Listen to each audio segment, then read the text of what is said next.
So, Welcome everybody. We wanted to let's start it up, right? Yeah. We made Kanon wait an extra hour. Let's get right. Yeah, Kanon's got a very busy do schedule this. today as well. Brother Kanon, let's yeah. introduce you. No, we're good. Okay. The man, the myth, the legend. Kanon has done. I don't know if you guys. Probably everybody here knows Kanon. Come on, let's be real.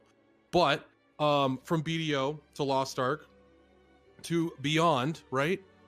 BDO, yeah. Sorry, I had to start with that. Your striker video is part of the legend. It's part of the mythos of Kanon. So It was the start. It was the inception. yes, It was the start. Yeah. it's still the striker Bible, right? People still go and check that out. Yeah. I think people actually still refer to it for like beginners. Yeah. For right now, I did.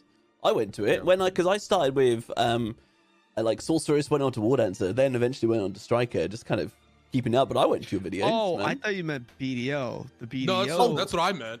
Oh, my okay. bad. Sorry, I was went to Lost Ark then. No. Jumping the gun. Yeah, it's Okay, okay. go on, carry on. We're talking about good games here. Oh, Yeah. Oh, okay. Damn. All right, so starting off with BDO becoming legendary in that world, moving on to Lost Ark, becoming legendary in the Lost Ark world, casting tournaments with the likes of Captain Flowers. Oh my gosh, that was crazy. That was awesome, except for one thing. What's I'll that? take it to my grave. Your hatred for Paladins that tournament? They're broken. What do you mean? They were not. Yeah, they were. They were not. Hold on. I'll take it to my grave. But we'll skip it. We'll talk about another time. We'll talk another time. Anyways. Okay. And moving on into more of a Captain Legends variety. fucking goated, by the way. Oh, dude, Captain Flowers is the best. Like that was Just so you know, the man off the camera, goated. Yeah. Goated. So nice.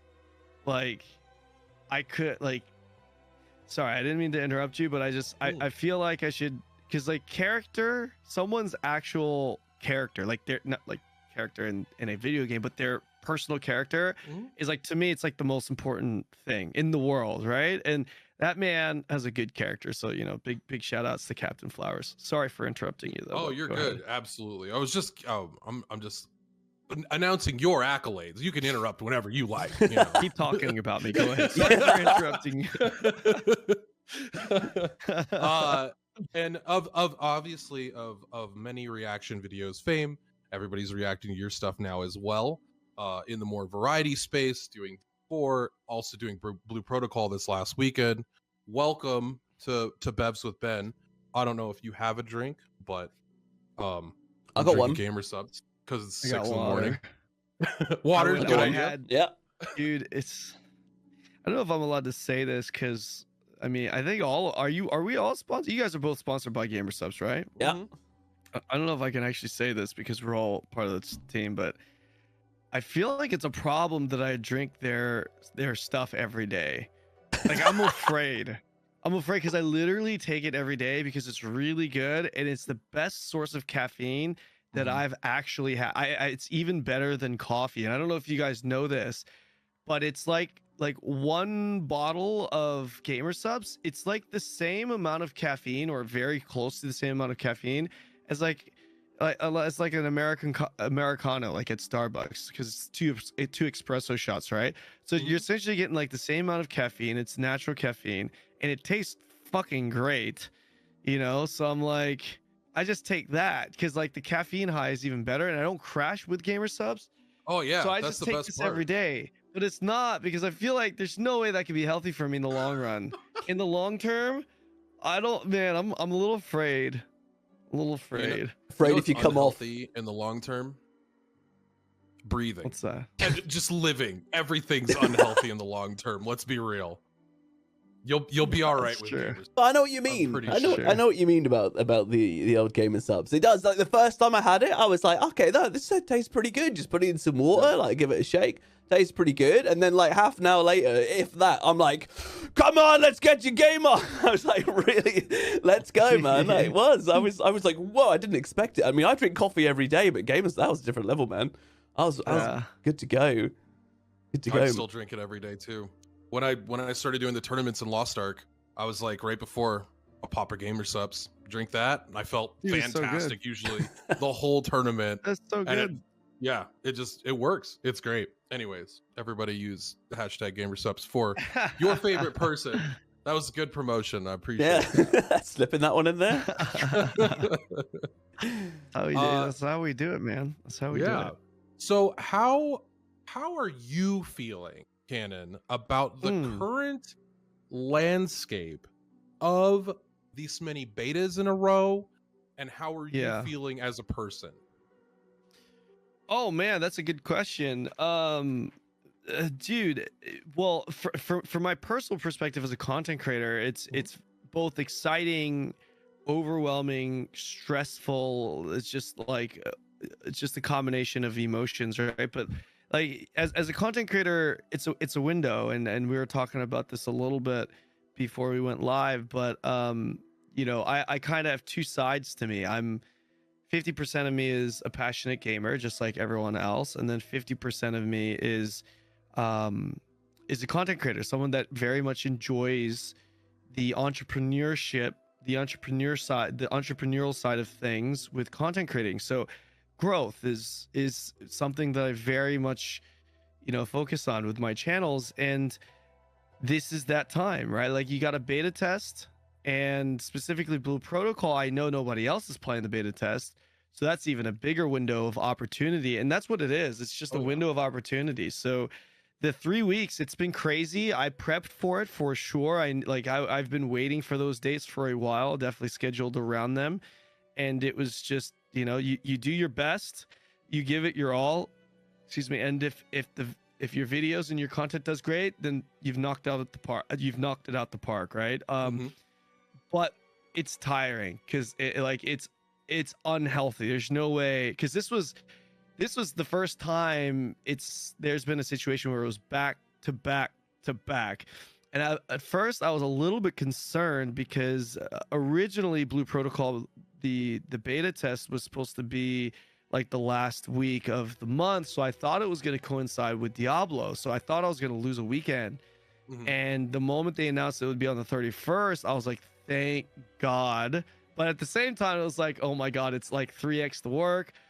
But I never was turned off by it. I was very excited, because, you know, I'm obviously very passionate about content creating, and here we are. Finally, we're done. But it's kind of, well, the weekend is done. The stream hours are done. But right now, it's like all about getting the YouTube videos following it, and then starting next week, I should start, you know, chilling out a little bit. So that's good. Well, that's it. As soon as you finish, as soon as you finish something like that, you've got like your Twitch VODs. Anything else that you've recorded? Actually, you know, you don't get Twitch VODs, do you? Because I see that I didn't, but I did for the Blue Protocol. I had to turn on a VPN for Blue Protocol, because there's no way, because like the space, like I could not, because I have to record two versions, right? Like I need clean footage, game footage, which I do with my GeForce, and then like the stream version, because both are very useful. And the fact that this game isn't coming out for fucking the rest of the year, probably, or whenever the next beta test is, definitely months, I need to have footage of everything, just in case, you know, because if I'm trying to put out consistent content, that's going to be necessary. So so I had to turn a VPN on for the sake of Twitch, so that Twitch would save my VOD, and it did, and I downloaded it. So thank God for that, right? That's a 9,000 IQ play right there to get your VODs. That's good. I had really to. Good. Yeah, you need it, man. It takes up so much space, as you say. Yeah. But yeah, I mean, that's the thing, is once you finish something like this, it's the same with like me and just the Diablo's just gone. Like, I've got all this VOD content, and I'm like, okay, I need to like sift through it, get highlights, take it off, like put it into my editing software, and then like make videos and stuff out of it and put it up. Like, it's a lot of work, man. A lot of work. A lot of work. So yeah, man. I mean, you're clearly passionate and clearly pushing. And yeah, appreciate you joining the podcast, man, and putting this into your busy schedule, man. No, thanks for inviting me. Well, first of all, I enjoy doing podcasts. I love podcasts, and you know, getting an opportunity to catch up with you guys, and anytime I can collab with any streamer or content creator, I'm definitely happy to do it, especially people that I know for sure. So yeah, we haven't I had a appreciate the chance call. to sit down in a while. Yeah, it's been a while since. I mean, Ben and I we DM on occasionally, but we don't really talk, right? Like on a call or anything like that. So yeah, it's been a while since we've had an opportunity to sit down and be on a call. So yeah, it's been a while. The last time I think you and I were in a call was we were chatting on stream. You were streaming Lost Ark, and I hopped in like after I finished up my stream. And you had like everybody in a call, and I just came in and I just started talking shit. Oh really? Like, I don't even remember that. It was like I think Oliver was there. Oh, sorry. I think Stoops was there. Yeah. It was like Lofty, and then I hopped in, and then gosh, there were a few other people. There was like 9 people in that chat. It was just like okay, yeah. It was one of those days in the beginning when you started having everybody in, and I was like, I'll just come real quick. Yeah. All right. Well, first question following your beta weekend extravaganza, how are you feeling as a general thought about Diablo 4? Ooh, man, you know what? So this is content creator Kanon on the bench here. Okay, this is just as a gamer, right? Just as a gamer, completely being honest here, because this is not my channel. I have no reason to like promote anything. By the way, it's so funny hearing people say like, "Oh, he's getting paid by Blizzard." I'm like, I ain't getting paid shit. Fucking hell. And let's be real here. Even if I was on good terms, even if I was in communications with Blizzard, we all know Blizzard doesn't really. They're not known to pay their content creators. Yes. You know what I mean? So I don't know why people think that. Anyways, I'm not here trying to shit on Blizzard because I don't know Blizzard that well. Right. But the gamer side of me, I'll be honest, man, I had so much fun playing Diablo 4. Like it is for me, even though I know the biggest growth for my channel from a content creating perspective is 100% going to be Blue Protocol for sure. The game that I'm the most excited for as a gamer, though, is honestly Diablo 4. I'm like, I had so much fun playing that game. It was the most fun that I've had since Vanilla Arcade. Wow, man. I don't know what it was about that game. It has its issues, and because like we didn't experience the end game, right? The journey up to end game was so fun, and I'm very big on just trying to make like theorycraft builds and try different things and itemization. So, you know, the attractive elements of an ARPG. The issue that I have with ARPGs is that I'm an MMO guy and I like MMOs. But Diablo is an MMO, man. There's no way you can tell me it's more an MMO than an ARPG after playing it 100%. Maybe it starts feeling a little bit more ARPG-y, like at the end game where, you know, I don't know, maybe it's just an endless grind of the nightmare dungeons. But so far, the content that we got, it's 100% an MMO that has ARPG elements to it. Like, for example, I can join your world, you can join my world. And I think those are actually very convenient elements that other MMOs should adopt. But if you look at the baseline structure of the game and you were to take that Diablo title away and then compare it to, like, let's say Lost Ark for example, dude, it's an MMO. It's 100%. So it's like, for me, I'm playing this brand new MMO, top-down action combat, great combat system. I was a little bit surprised. I wasn't sure if I was going to fall in love with the combat. I did. What really hit home with me was a class. I think this is very important regardless of what game you play, but a class that you kind of resonate with. Like, that's another issue that I have with Blue Protocol. I love the combat, but there's none of those 5 classes really hit home with me. So hopefully, you know, new classes come out and that'll be good. But with Diablo, man, Twisting Blades Rogue, that was, dude, I was building Twisting Blade Rogues, bro. I was building it before, like, I when I saw the skill, I was like, I'm playing this. Like, before I even play the game. Like, I would sit in my stream and I would be theory crafting Twisting Blades builds before I even played it. And then I got to play it and it happened to be strong, and I was just like, I'm gonna jerk off to this. You know what I mean? So it was it, you know. So bro, I'm super excited about Diablo 4, and I want to try and, if I can get my name out there as a content creator in that space, which is what I'm really working hard to do, which is difficult because Diablo's already saturated. You already got those ARPG guys. It's difficult, right?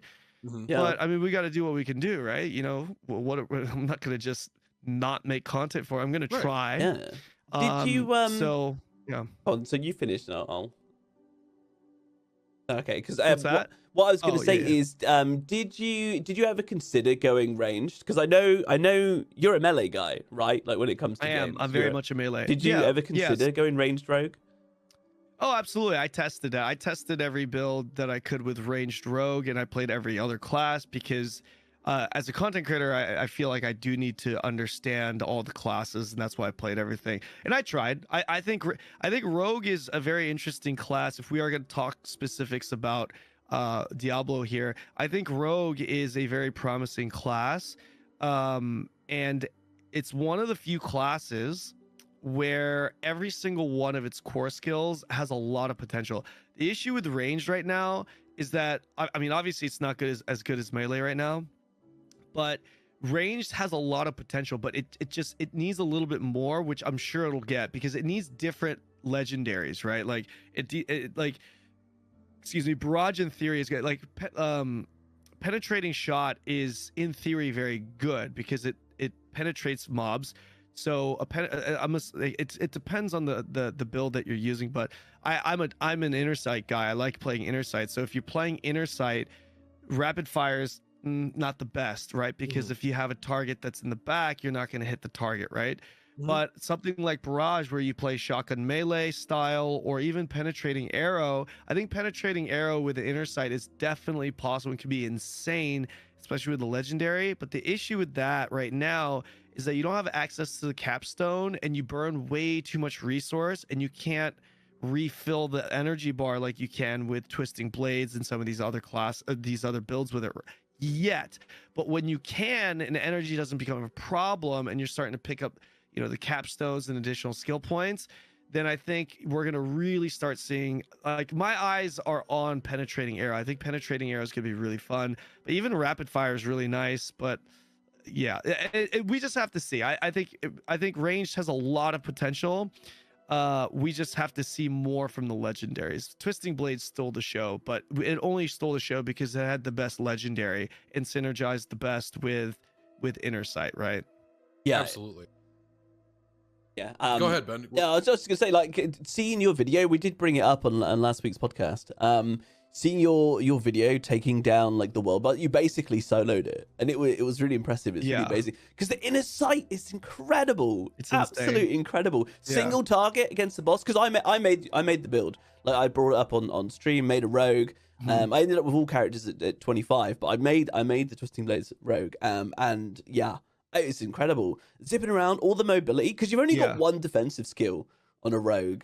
But your mobility and your utility, that's like part and parcel of your defense, right? Being able to just get out or whatever and jump back in. But God, my God, the Twisting Blades, single target, man.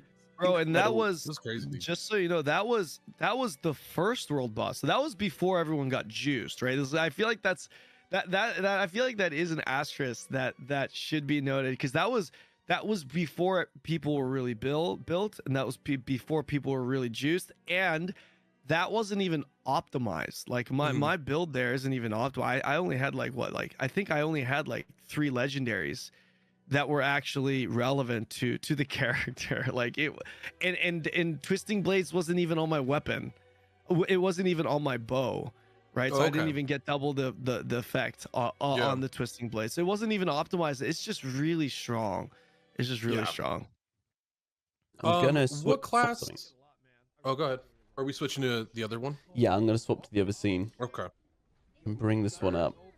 He's gonna pull up some videos, Kanon, if you wanted to go to the so I'm gonna mute you there. So I've brought up because we were just talking about Twisting Blade, just so it's in the background here while we're talking. Yeah. But this is your your video, Kanon, of the twisting blades, so people can kind of see. You can just absolutely spam. Look at this, like infinite resource, pretty much. Just spam. Infinite resource. See right there. You see how it just fills up again. You get to use it. That's the issue with penetrating arrow. You can't do it with penetrating shot right now. I can't remember. Is it penetrating arrow or penetrating shot?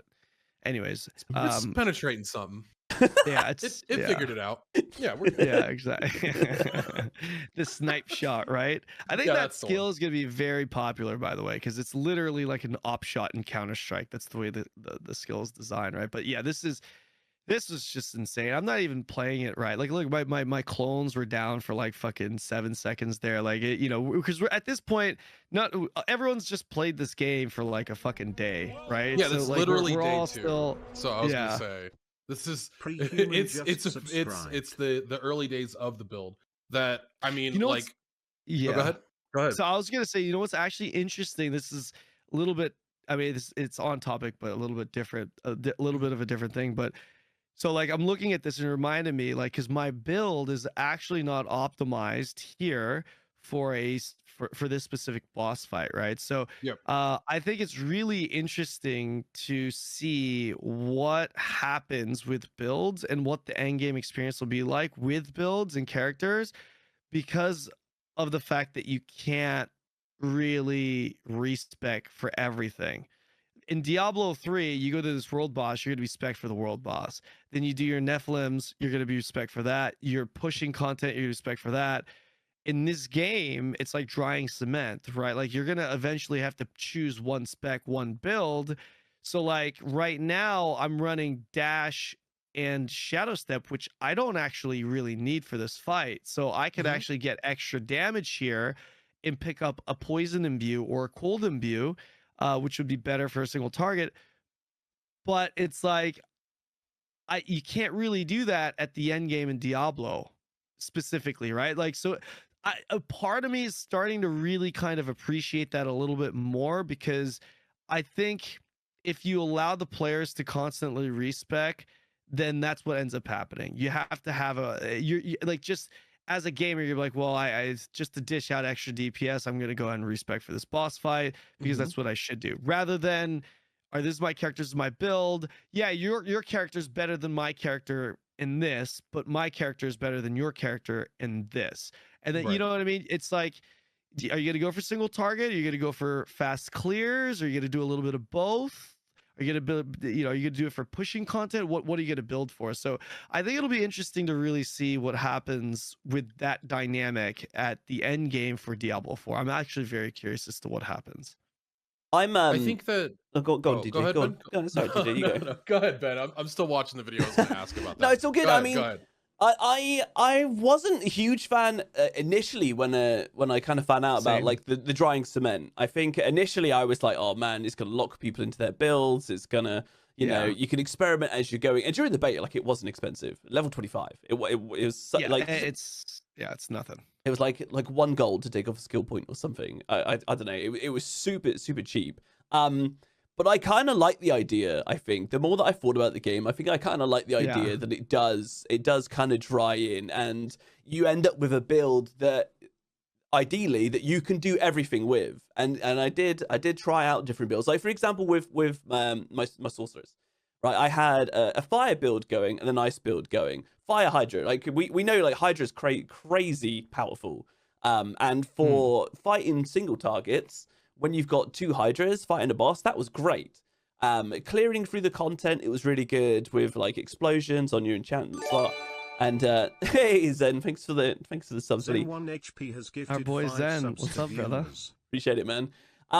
Yeah, so I had the fire build really good for like a single target, and also really good like clearing through the content. But then I tried like the ice build with ice shards, I think it was, and that was exceptional. I felt for like clearing through like trash. I'd just jump in the middle, freeze everything, and then bam, everything would die. And it wasn't quite so hot on bosses, but it still worked. So I think trying to find that balance of, you've got a build that can, like, I've had like really fast clear speed, like decent at boss, maybe flip it the other way, or maybe endgame builds are going to be really good at everything if you get it right. I don't know. Yeah, that part of and that's another thing I'm really excited about my Twisting Blades build is, well, not my, but just Twisting Blades build and Twisting Blades in general is, bro, it's good at both. Like it's really fast at dungeon clear speed, and I love the fact what turns me on about that part specifically is that your clear speed on Twisting Blades, it really does depend on how good you are. Like if you're managing those blades and you're dodging and you're shadow stepping and dashing to the right targets at the right time, it's like you're zooming. Like you are fucking zooming. So yeah, I just love this fucking class and this build. I'm 100% going to main it. That sounds better than what Necro can do. If you're not just running a popcorn corpse explosion build, which is the most boring build in the world. But I'm glad you brought that up at first. Yeah, I wanted to talk about this being like the invincible build, like the build, man. Yeah. So let's talk about it. Segueing into Necro. So if guys, if you haven't seen this, chat, I'm sure everybody knows about it anyway. Necromancers, there's a legendary aspect where when you go into, what's it, Blood Mist? It's Blood Mist, isn't it? You go into Blood Mist, any corpses around, you make them explode when you go near to them, and it lowers the cooldown of Blood Mist, and you're completely invincible. You're like half speed, half movement speed, but completely invincible, and it just goes like bam, bam, bam, bam, bam, bam, bam, bam, with all the corpses around, like destroys everything. You're completely invincible, and then the cooldown's reset, so you just press it again, You're basically invincible. It's absolutely wild and crazy that that's even in the game anyway. But yeah, I kind of wanted to get your guys' opinion. Like, should that be? Is it too OP, or is it gonna be crap late game? Like for bosses, it's not that good. For world bosses, it's not that good. Like you can't generate enough corpses from what I saw. But let me tinfoil hat for a second. Okay, sorry.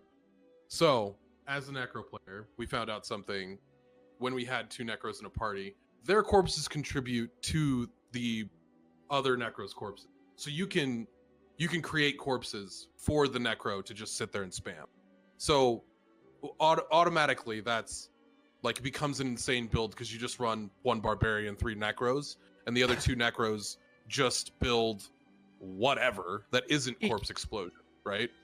Let me ask you something in regards to that, because I was also running some parties with other Necros.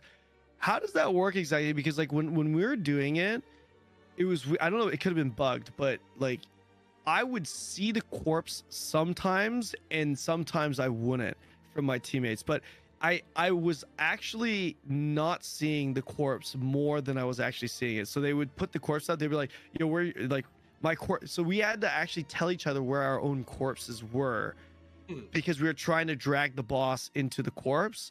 And I feel like sometimes I was able to see it, but for the most part we weren't. But you're saying that you tested it and you're able to see the corpse from other. You're not able to see everybody's corpses. You're just able to activate them, which I don't know if that's a feature or bug or issue. But so like you're activating on an invisible body, you just know it's there.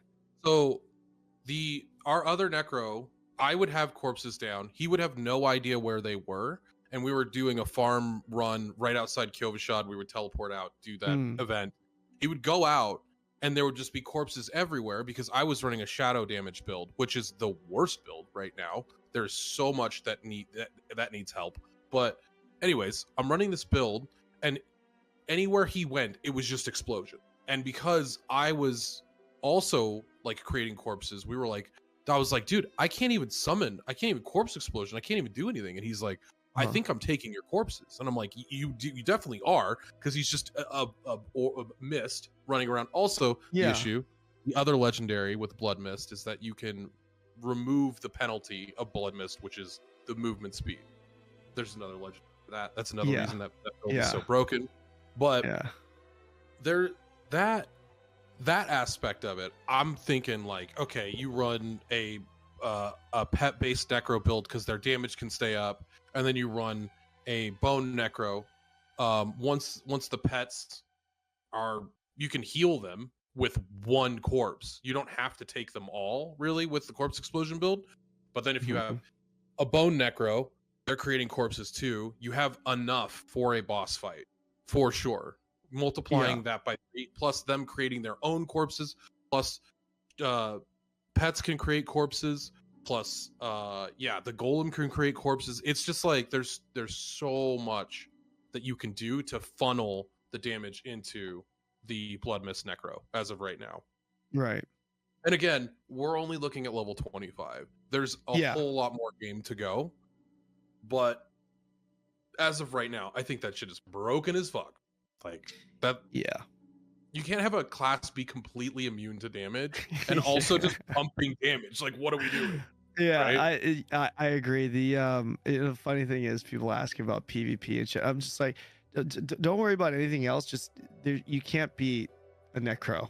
Like, if they allow that in the game, like, it's forget about this Hydra. People are talking about like Hydra and rogues and stealth. I'm like, no, Necro literally cannot die. And by the way, you can't stay perma uptime just by yourself with the Necro. I did it. I did it. And I even did a world boss on it. I had 0 downtime on my corpse because there's ways to spec to get more corpse, right? Like, you can have your minions shed corpses, and you only if you have the max 3-second reduction and you have a decent amount of points, you only need 1 extra corpse to recycle the cooldown.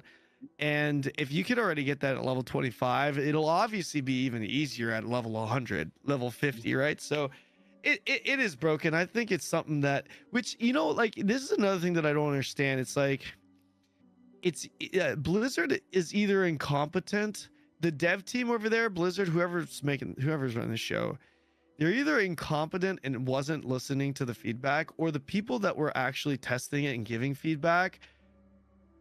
Like, how do you miss that? Like, that was literally the first thing I was thinking about when playing Necro. Like, can you stay in perma? Like, you know what I mean? It's like, how did they miss that with months of testing? Because I know they have some good people. You have people like Rax and these smart people that are actually testing the game.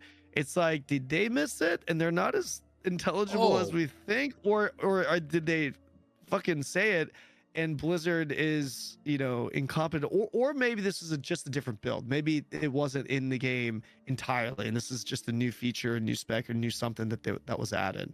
I don't know. I'll play the devil's advocate of 5D chess for Blizzard real quick. They knew that Necro was going to be busted because they probably put this legendary in the game for two reasons. They wanted to drum up some buzz that Necro's ridiculous because D2 Necro was so cool. Everybody came to D2 to play Necro. D3 Necro, everyone's like, dude, this is kind of a letdown. Like, it's not as much fun. I love D3 Necro. I think it's super fun.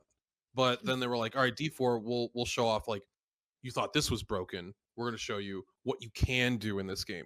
They're obviously going to nerf that. It's a triple, like, it's a self-sufficient legendary completely. You need nothing else for the build to be successful, right? Right. And it's that's kind of weird. Like, even with the Twisting Blades build, you can optimize it further. There's really nothing else in the Blood Mist build that you optimize it further. It's just that one legendary, and then you're like, cool, I'm just gonna pop off for ever. Be like this forever. Yeah.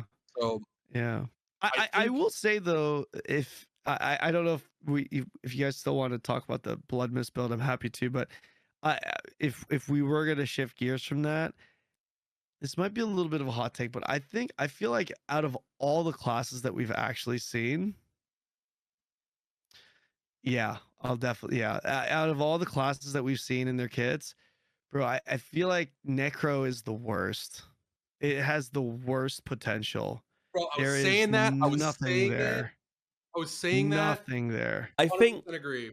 I think when the game comes out, that's Bone Necro. So Bone Necro is the only option in its kit, but we have to see, right? Because like Sever seems so cool. I really want to play a Sever build. Awesome. Just such but a cool the fucking skill. legendary sucks dick. So like we have to see more legendaries. But right now, if you were to remove the Corpse Explosion build, the only thing that the Necro has that's decent is something around bone spear, right? So it's like a bone build, a bone related build. Everything else just actually sucks. And to be perfectly honest, if you're forcing the players to just be reliant on damage with their minions, it's like, is that really gonna be good at the end game? I don't know. It's like we don't know. It could be juiced. Pet damage could be juiced, or it could maybe not be juiced. But like, there's a lot of things that are just not there with it yet so far in this game. Like even the solo. Like, in what world would you give up 5 to 7 minions for 5% crit rate? Because that's what you get for sacrificing those minions. Like, who the fuck is gonna? In what world are you gonna sacrifice your golem for, what was it, 15? What was it, 10 or 15% attack speed? 10%. Like, who the fuck? 10% attack. It's Like, not a who lot. the fuck is gonna do that? Like, you know what I mean? Yeah. The active itself on golem will give you it gives you a taunt. Like, Yeah. you know what I mean? It's like on top of the damage you're taking this. So you look at these other classes, right? Rogue, every fucking skill in that core skill cluster potential. BarB, scariest every single fucking skill in that cluster. Crazy. Even fucking Druid, tornadoes could potentially be good. Pulverize potentially be fucking really good. Landslide can be potentially really fucking good. A lot of potential. Sork fucking like, Just Sork. we don't even have to talk about Sork. Every You're fucking fine. thing is good, you know. And then what's the other class we're missing? I think is that it? Yeah, that's it, right? Yeah. And then you look at Necro, and they have fucking Bone Spear, and that's it. That's literally all they have right now. Unless, so what they need to do is they need to have skills like Sever, skills like Blight. Blight has a little bit of potential too. Depends on the legendaries that get there. I'm talking about just looking at the skill mechanically. That is.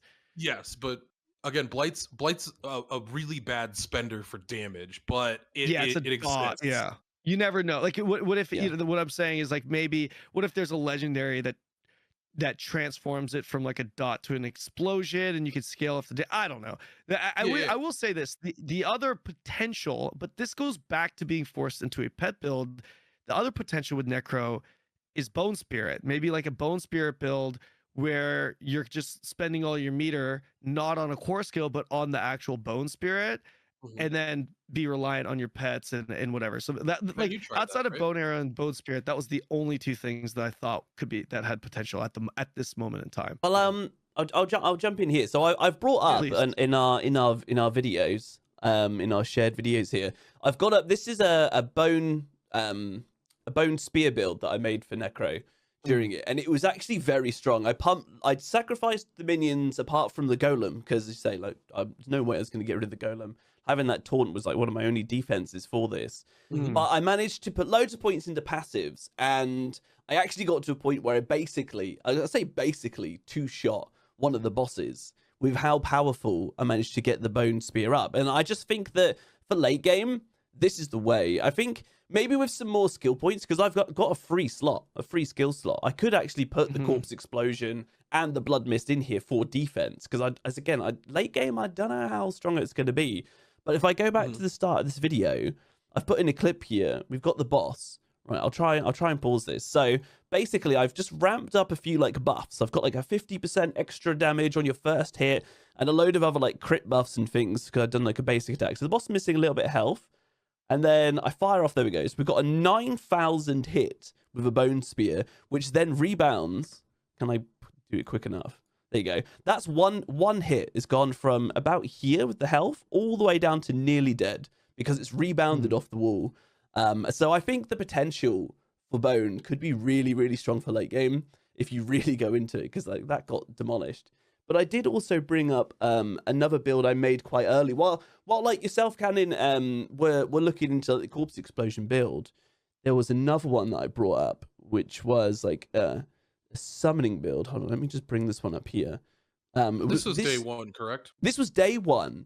Yeah, and what I had done here is I was using the Blood Nova, I think, or Blood Surge it was called. And this was quite decent, but it was so heavy on essence. I had to focus on a couple of different things to kind of get my essence back, but it hit everything on your screen. So for clearing trash, it was quite good, and it was like a full minion build as well. But I just keep hearing that Necro late game minions, hearing on the grapevine that minion builds are just rubbish. Minion builds are not the way to go. So You got to figure that happens though, because I mean, if you're going Right. to create a game that is uninteractive on one of the classes, where the only thing the class does is throw out a bunch of pets and like resummon pets and then summon like the priest. Like, I think that aspect is cool to a certain extent, but it's so boring.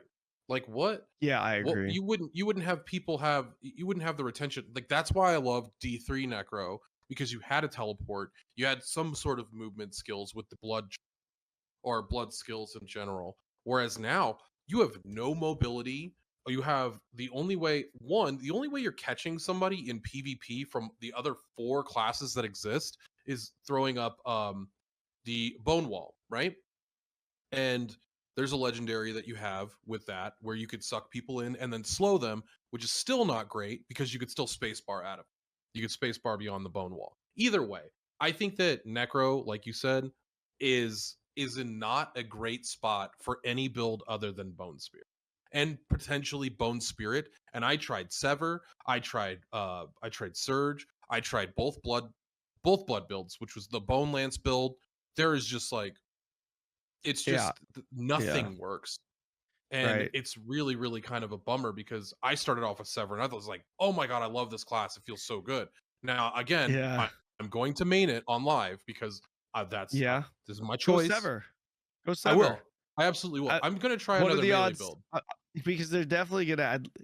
Absolutely. We'll have more legendaries. So surely there'll be one decent. The one that's surely right now is Opium.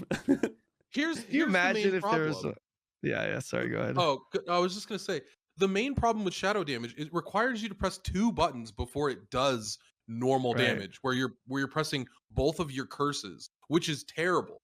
Like, you're bringing up both curses on your bar instead of just one.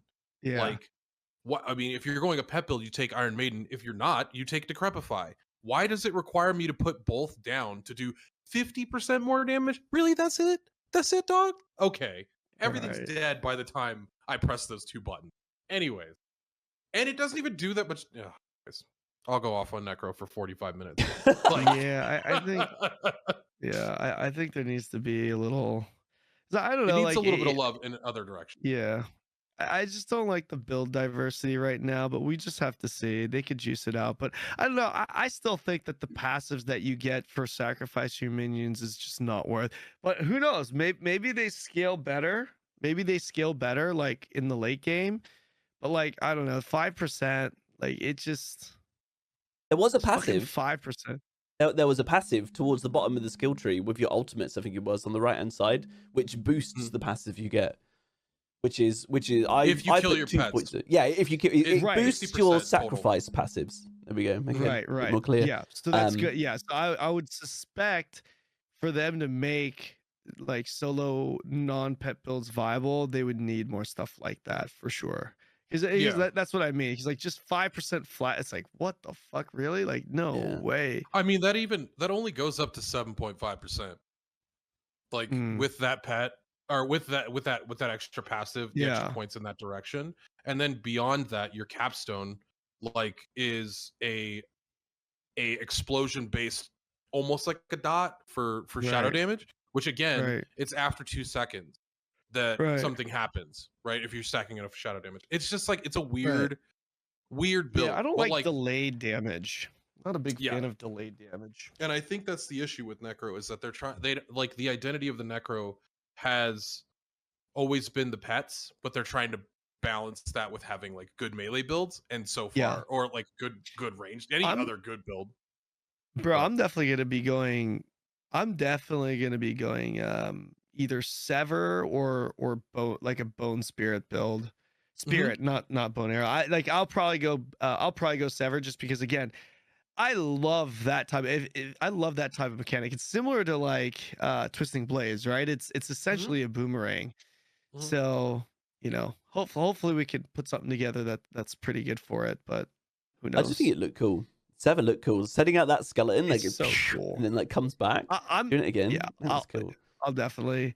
But I don't think Necro's on my top. Like, I want to play. Like, obviously I'm going to play Rogue, but the second character that I push up is actually gonna be Barbarian. I think I go BarB, and then the third character might be Druid, because I actually kind of had fun with the tornado build.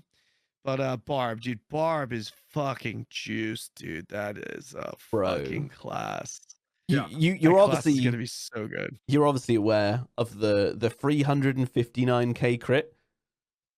Yeah, Seen that? and that's scary. Like, let's see how it scales. But like for me, man, it's like the damage has to be consistent. In the first question that I ask people that come to my stream, like talking about, like, because I had one bozo come in, he's like, dude, Twisting Blades Rogue doesn't have the highest single target damage. Have you not seen BarB 300k? I was like, what's the DPS on it? Let's talk about damage per second. Yeah. You know what I mean? You're not accounting for the fucking X amount of seconds that it takes you to build that shit up and be in the ideal situation for you to do it and get the crit and everything else to line up for it.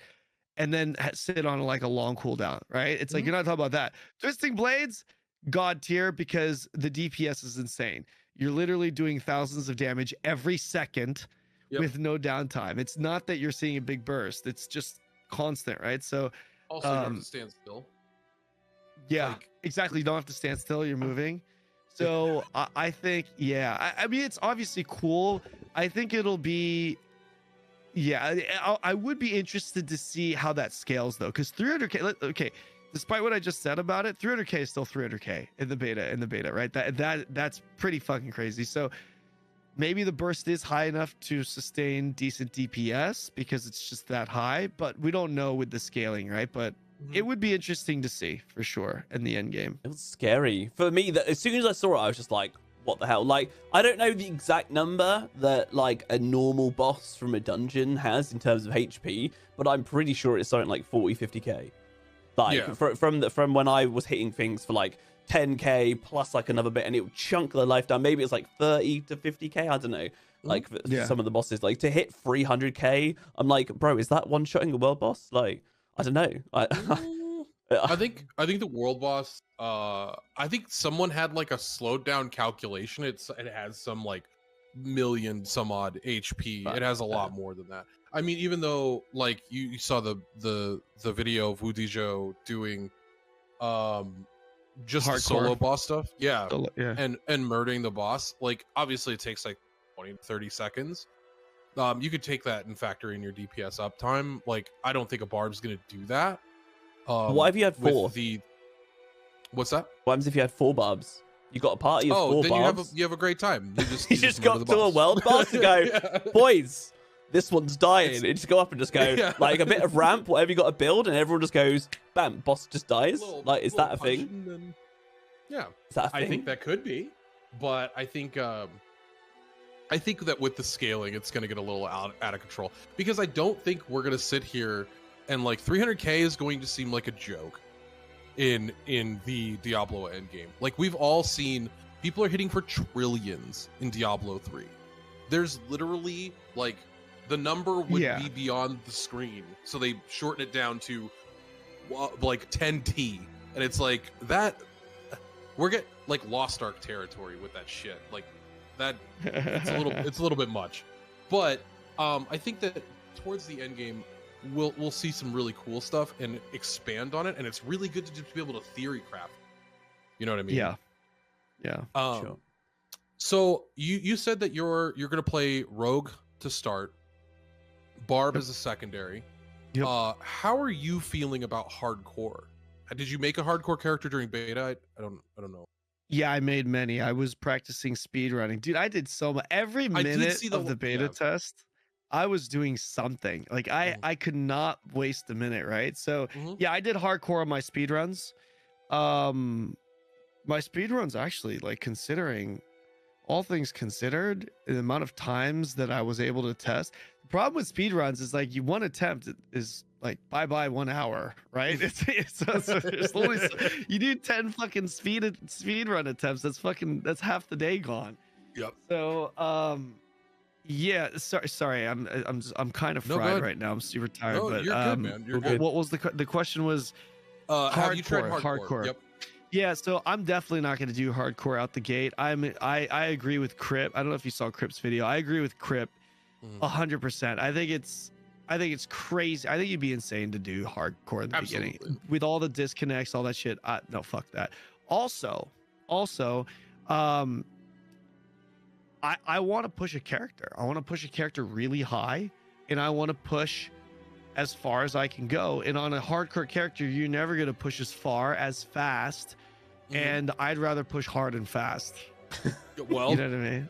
Oh yeah, I'd you rather are a push man. hard and I fast. get it. yeah. That's right. So I will do hardcore eventually, but the hardcore later on would definitely be for the purpose of content. Like later on, you know, like how far can I go with a certain thing for stream? That's when everything kind of settles in. So I'm not like hardcore is definitely fun, but we'll see. But this is it. I in the beta I did a bit of hardcore, but it was exactly as you said. No, I mean I was even talking about this, right? From a content creator perspective, right? We want to get characters to endgame, experiment with builds, make YouTube content on that, you know, build up some videos and things. So we want to be able to do that, but you can't if you're on hardcore. We don't know the game. Like people will get in one shot by a Shava. You know, you've got a lot of the big content creators and a lot of the big streamers, they make a hardcore character, they got to the world boss, hadn't really fought it before. He does that big slice, you get like hit a little bit, and then your health would go like pretty much like you nearly died straight away. Then the poison damage just killed your character. And like the amount of streamers and stuff that had their hardcore characters deleted from one tap of a world boss, and that's the first one.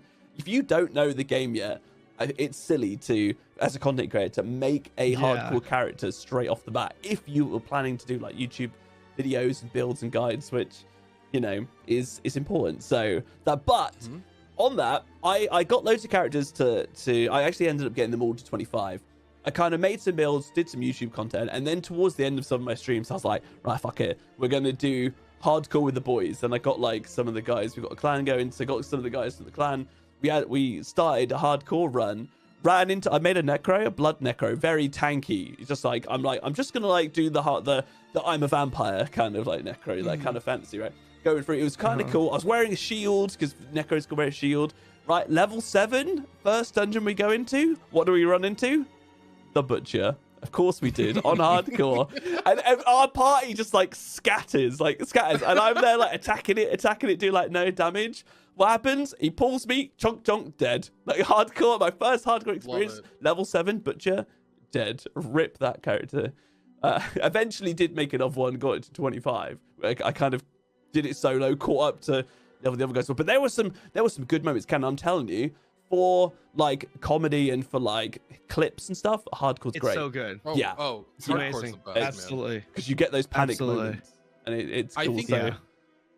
I think it's really cool that they still have hardcore after all this time, because I mean, you have all these people running like World of Warcraft like hardcore runs of classic and stuff like that, which is like a whole other meta.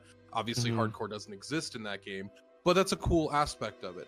And then as a content creator, I think that the direction that it goes is like you create content, you create this build, and then you go, all right, I've got the room for defensives, I've got the idea, I'm going to test this in the hardcore setting and then go forward after my season is like kind of complete on this main character. And that gives you double the content almost. You know what I mean? You're like, all right, so I'm going to stream this. I'm going for, you know, this run. We're going to get the max. We're going to go as far as we can.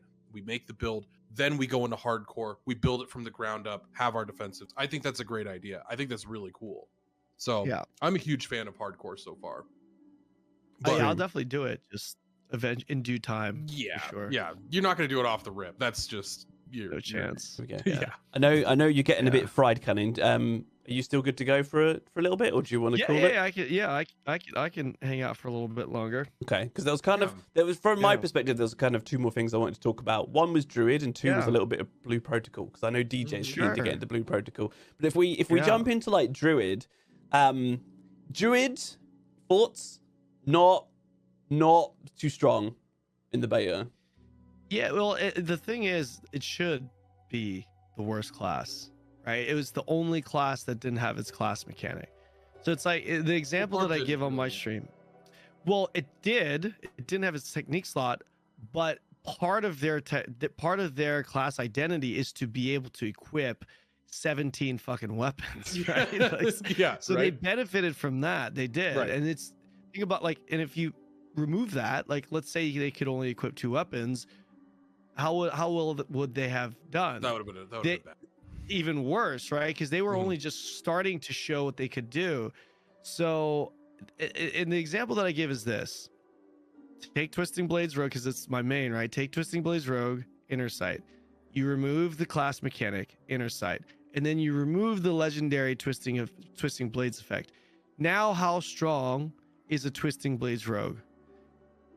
Not nearly as strong. It's not bad. It won't be bad, but it's not even going to be close to the damage of what it's doing now, right? So that's just one. That's from one legendary aspect and a class mechanic.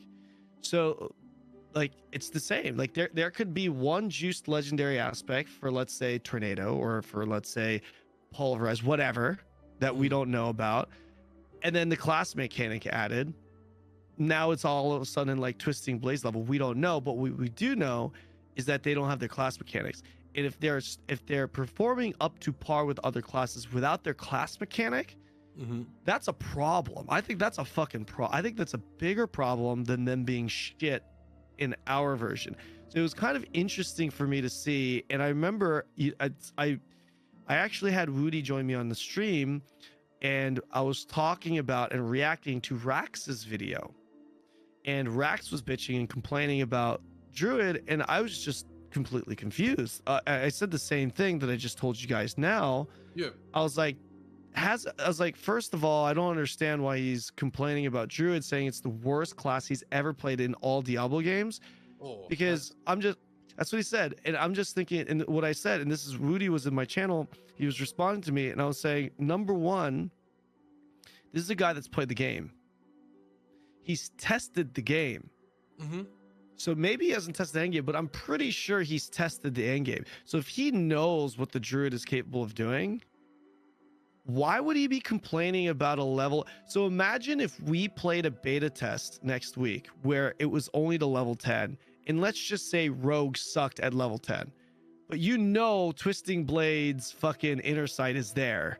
Would you make a video talking about how it's the worst fucking class? No, you just laugh about it, right? You might not be able to say, oh, don't worry, it gets better because of this, but you wouldn't literally complain about it and say it's the worst class. So I'm just thinking, like, is Druid shit at the end game too then? Is that why he's complaining about it? Or did he not test the end game? I don't know. Like, what's the deal with that? That was the first thing. And then the second thing was, if he, again, it was kind of like a reiteration of the first point too, but like, if you've already seen and know how strong it is, it's like, why even have that stance? So and Woody in my stream was like, no, you're right, like, I agree with you. And Woody was kind of saying, like, it's probably for the sake of just content and entertainment. And Woody also said, like, Woody was kind of like, I think he was just kind of teasing Rax. He's like, Woody only plays overpowered builds, and he's not invested in Druid. He's a BarB main. You know what I mean? I think he was just kind of like talking shit for the fun, for the lulz. But yeah, I don't know why Rax would have a video that was like that unless it was for the purpose of content and entertainment, because everyone was memeing on it. You know, the 17 damage hurricane became a meme. You know what I mean? But like, like, for me, I'm just thinking objectively, it's like, even if you didn't play the end game, as a max roll guy that's making the builds and telling the people what builds to play, even if you haven't seen the end game, it's like, I would expect him to be smart enough to be able to at least come to the same conclusion that I'm coming to, which is class mechanics not out, so it should be the weakest class. Legendaries are not out. So I was like, Rudy, am I wrong? And Rudy's like, no, you're not wrong. So I think I just came to the conclusion that he was just doing for the memes, which makes sense. He's a content creator. That makes sense. But to talk back about, to respond to a little bit more to Druid, it should be the worst class. We don't know we know the class mechanic. You clearly get buffs. Obviously you get buffs, right? You select up to 5 buffs once you have everything unlocked, and it's it's got potential. I don't know. I actually started seeing a little potential towards the end as well. I think Druid's fine. I actually did. I think it could be more than fine. Right? Yeah. And the numbers are there. If you look at the aspects, if you look at the tree, if you look at just the baseline stuff that you can get, they have a lot of good multipliers. And they've got a lot of good skills. Bro, okay, so little theory crafting session, because I asked Woody about this, and this is another thing that Woody was like, yeah, I didn't really think about it, but like, so we're kind of speculating, but like, and this is also an example of how one little mechanic change can make the class god tier. So there's a legendary for Druid that increases the damage by 7% on Hurricane for every second it's up. It's got a 20-second cooldown. Every fucking class has cooldown reduction mechanics, except for Druid. But let's just say they had access to it through their skill tree, through whatever in the end game, right? Through stats, gear, whatever.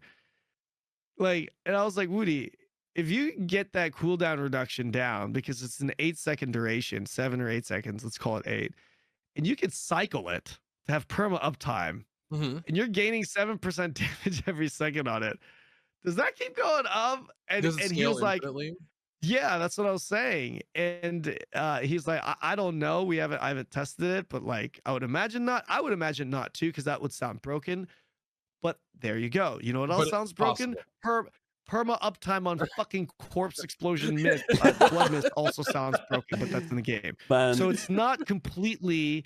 It is somewhat feasible that it could be a thing, right? But there is a perfect example, nonetheless. That's a perfect example of how one or two things that are added can change the most garbage class and garbage skill, 17 damage Hurricane, into a god tier one. Question: is Hurricane considered an ultimate? No. It's okay, not. So they have a legendary right here. Whenever Nature's Fury key passive triggers a free skill, your non-ultimate cooldowns of the opposite type are reduced by 4 to 8 seconds. So you can literally bounce back. There you go. You have that. Maybe. So either way. So if you're running a Earth and Lightning build, you would have uptime. You'd be fine. You'd be totally good. The question is, does it count actually as the same? Continue to stack, right? Because if it does, that'd be crazy, right? And the reason why I said that, this is, by the way, for those of you who are watching on Twitch and YouTube, this is the type of shit this is the reason why I'm so excited, passionate, and I'm loving Diablo, is because of things like this. I'm just sitting here thinking about these builds, you know, but on that note, every single item that has a limit says it has a limit. That's the reason why I was wondering if this doesn't, because it doesn't say it has a limit. It just said you will usually say up to X amount of seconds, up to X amount of percent. That one doesn't say that. It doesn't. It just says extra 7% every fucking second. That's it. So I was like, I think you're on. You know? Well, I've got your Wolf NATO build up. Is this the skill you're talking about? This one here? No, that's not Hurricane. Okay. Although I should have, that was something else. That was just me trying to mess with Wolves and NATO, because those were the only legendary aspects that I was able to get in time. I got the Wolf Companion ones. That's why. And to be honest, I should have been running extra companions, because you could see my bar is empty. I should have run extra companions because I had the legendary that gave me extra damage per companion, which is why I had 3 wolves on my tornadoes, and my tornadoes were already kind of starting to juice there. So yeah, and by the way, Hurricane consumes no mana, no spirit. So having pets that require that consume no spirit, the potentially infinite scaling Hurricane, I'm sure it doesn't work that way, because that just sounds utterly broken. But let's just that's also non-meter consuming damage. And then you've got your spirit bar to use whatever. I really want to mess around with Tornado. I think Tornado was, more than anything else, there's potential, but I just had a lot of fun with Tornado, more so than the other skills. Pulverize was kind of fun, but dude, tornadoes were really fun. Just seeing all these fucking tornadoes go out, it was fun, dude. It was fun. I tell you what, like out of all the classes, it's good to be talking about it because I made a like a werebear build that it was like a complete hybrid. I've just put it up on YouTube. But it was I wanted to start with like a werebear build, and I got that pulverize passive or that legendary, and it was just so much fun. Like the overwhelm, is it overwhelm damage? You just slam down and you get all these teal numbers pop up. Like that was so just fun. so much fun. And then I ended up like messing around with it because it wasn't very good against bosses because it was once every 10 seconds.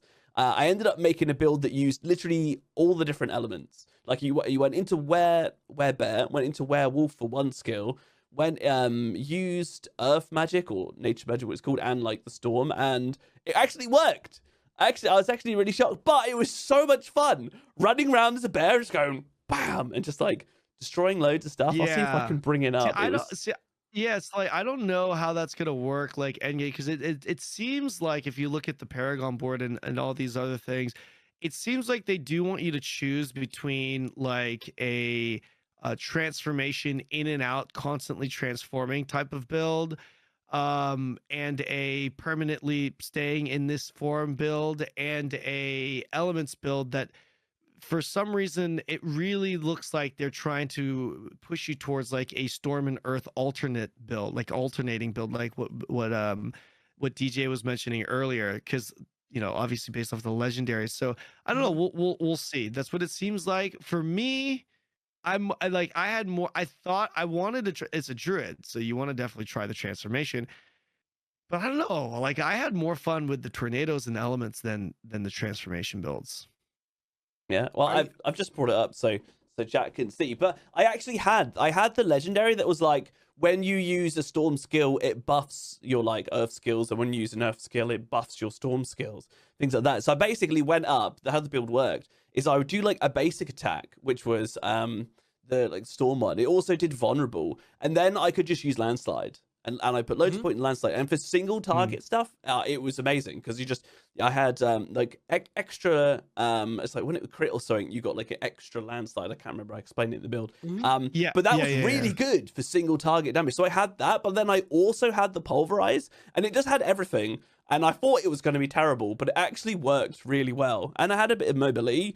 And it was just so fun. I think the whole point of this, it wasn't like a top tier build. It wasn't Corpse Explosion, permanently immune. It wasn't Hydra, like piano build, with all the cooldown reduction stuff. But it worked really strong, and it was mega tanky because I had barriers and fortify. But the thing with it, it was so legendary intensive. So legendary intensive. And that was the whole thing with Druid through the beta, is because we didn't have access to the spirit boons and all that stuff. Like to make anything kind of work like decently, you needed so many legendaries, and I think I'm worried it's going to put a lot of people off Druid now, because the whole like thought behind it is, oh no, Druid's not good. Oh, maybe it's good at endgame, but are people going to potentially risk playing a Druid if they're like, oh well, I know Sork's going to be good. Oh well, I know Twisting Blades is really strong and Barbarian's going to scale like crazy. Like, would I make a Druid, or is it kind of maybe? What do you think? Do you think maybe it's kind of killed the class off early? Any thoughts? I don't think so. I mean, to a certain degree, there's going to be some people that aren't going to want to play it just because of the meme around it. But if that's the case, it's kind of a shame. It's really dumb because again, it's like you're judging a class that doesn't have his class mechanic that should be the worst performing class in the beta. So for me, I think any, like whoever you are, whatever class you're playing, you should really be choosing a class based off of the playstyle that you're attracted to, because everything that we saw in the beta could be completely obsolete. Like all these builds that we saw, even the Twisting Blades build, they could be like B tier builds at best. You know what I mean? Like we might not have even seen a single true end game S tier build yet. Maybe. I mean, we probably have, but you just never know, right? So you gotta choose the play style. Sorry. Do they give a cap to like how many Twisting Blades you can? Do they give a cap to how much cooldown reduction you could funnel into us? Those are the questions that you know, remain unanswered? Do they nerf this stuff that we've already seen? Which is probably number switches are prevalent when it goes from beta to live. But I was going to ask you, from coming from Lost Ark, coming from BDO, coming from these games that are in a very different light when it comes to something like Diablo that is going to release globally at the same time for everyone. Coming from Lost Ark, you played on KR servers, you played on RU servers with me. We've both had that interaction. We've all had that. Yeah. Sorry, phrase. We've all had that interaction playing on RU, Yeah. KR. These builds, they come from the grapevine. They come from KR. They give you the build. Nobody else really gets to theory craft. That's something that's so exciting about Diablo. How are you feeling about that?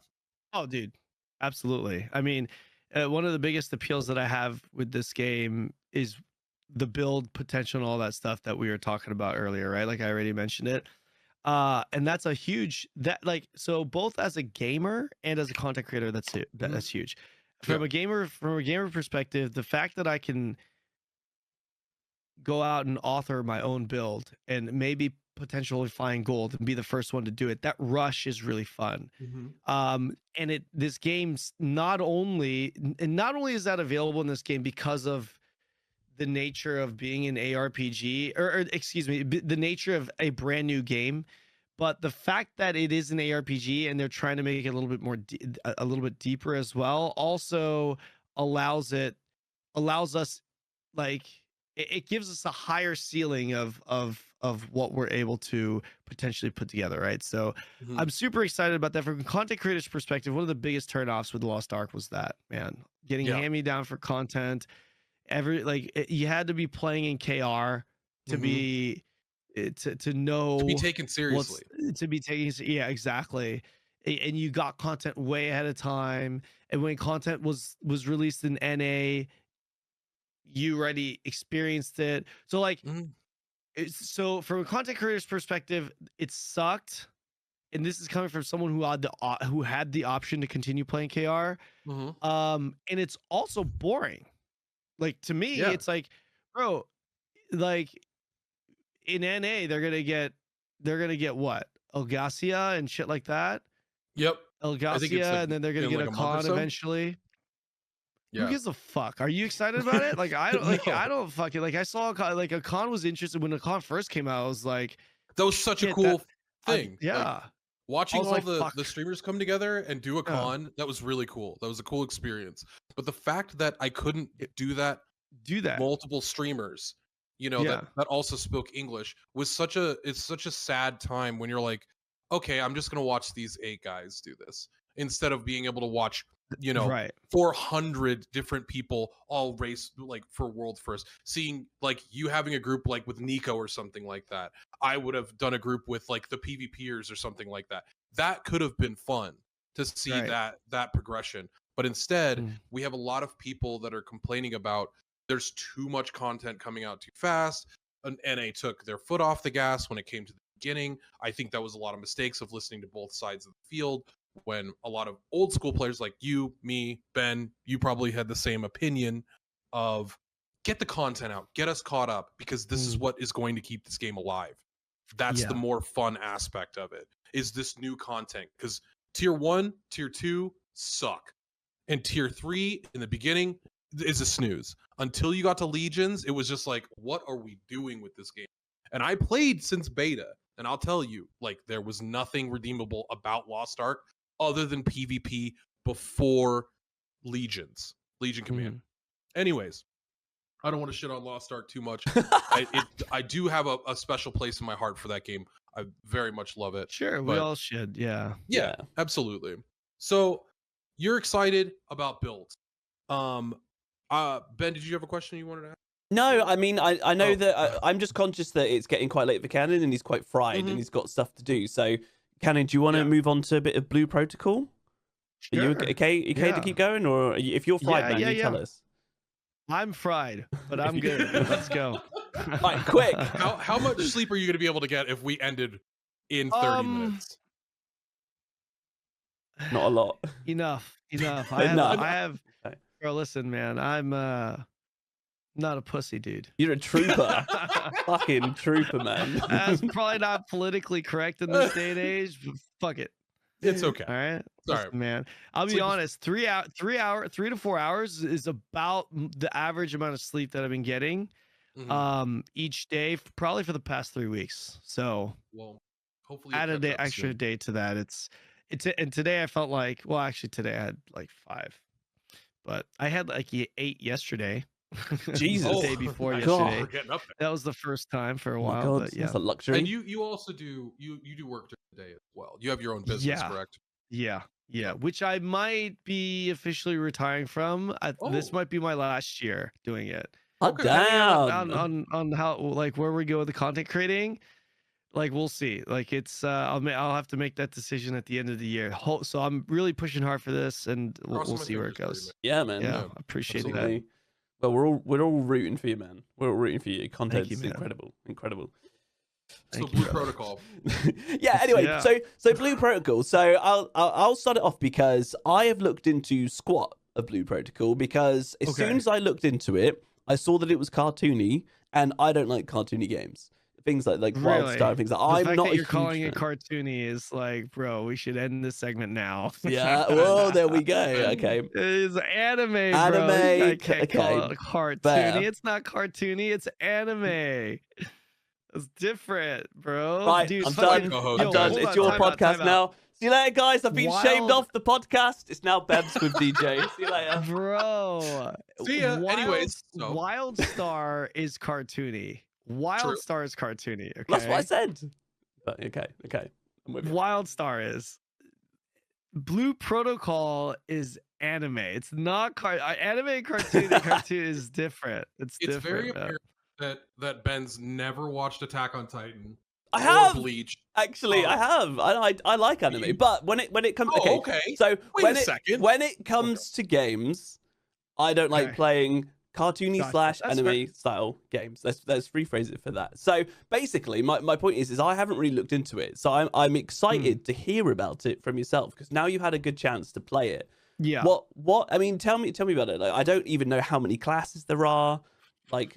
So I will say right now, from so for me, I'm happy. Like, I'm happy to come back on, to be honest, and really talk more about it in detail if you'd like me to, because there's a lot to unfold with this game. I spent 40 hours playing this game this past weekend, deep diving as much as I could, and I'm confident in saying that there's no Westerner in the world that knows about this, that knows as much as I do with this game, because no one had access to play legally, and the ones that did, they ended up getting banned. Right? I was the only person that well, pretty much. If I wasn't the only person that didn't get banned, but I certainly put in the most hours, bro. 40 hours. Okay, so I feel like I've got a pretty strong understanding of this game. Not to toot my own horn, but that is more just a testament to like me nerding out and trying to learn as much about this game as possible. I do have a video that I just finished. It's a 25 to 30 minute video and it's a full review, man, with an honest impression, it's an honest review video that really goes through and will walk you through exactly what to expect with the game. But I'm happy to talk about all that stuff here as well. But that should be published within the next 24 to 48 hours. Hopefully my editor can finish it as soon as possible. But at a glance, the game is exactly what a lot of people are going to be looking for in regards to the whole anime MMO thing. Because just as much as you not being a fan of that style, there's like a cult-like following that loves that style. Absolutely. And unfortunately, there is no AAA large-scale MMO that's anime like that, that's true anime like that, that's available in the world. right? So and I feel like that's the reason why games like Genshin became so big, because it was the closest thing to that, because you know Genshin is very anime like. So that now we have an actual MMO, and it's a full-blown MMO, and it's fucking gorgeous. So the biggest appeal to this game and the biggest draw to this game is definitely going to be the gorgeous graphics, in the fact that it's an MMORPG. That at surface level, that's the draw. So now it's like, well, okay, how about what is it like if we look at it objectively as an MMO? Well, that's now we're judging it based off of it being an MMO rather than, oh, it's in a league of its own because it's the only anime MMO, right? But if we are looking at it as an MMO, there are definitely pros and cons to it, 100%. So the description that I give in my video is that it is 100% a mixture of Tower of Fantasy, which is, you know, like obviously the look of it's like Tower of Fantasy, the anime style, the flashy animations, the hold left mouse button down, attack combo. You know, the combat's not identical, but like in that sense, it's the same.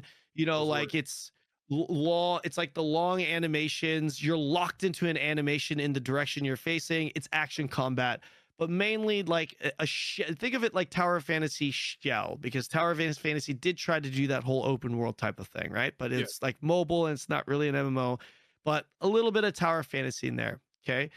And then it's WoW, classic WoW. There's so many. This is what surprised me a lot.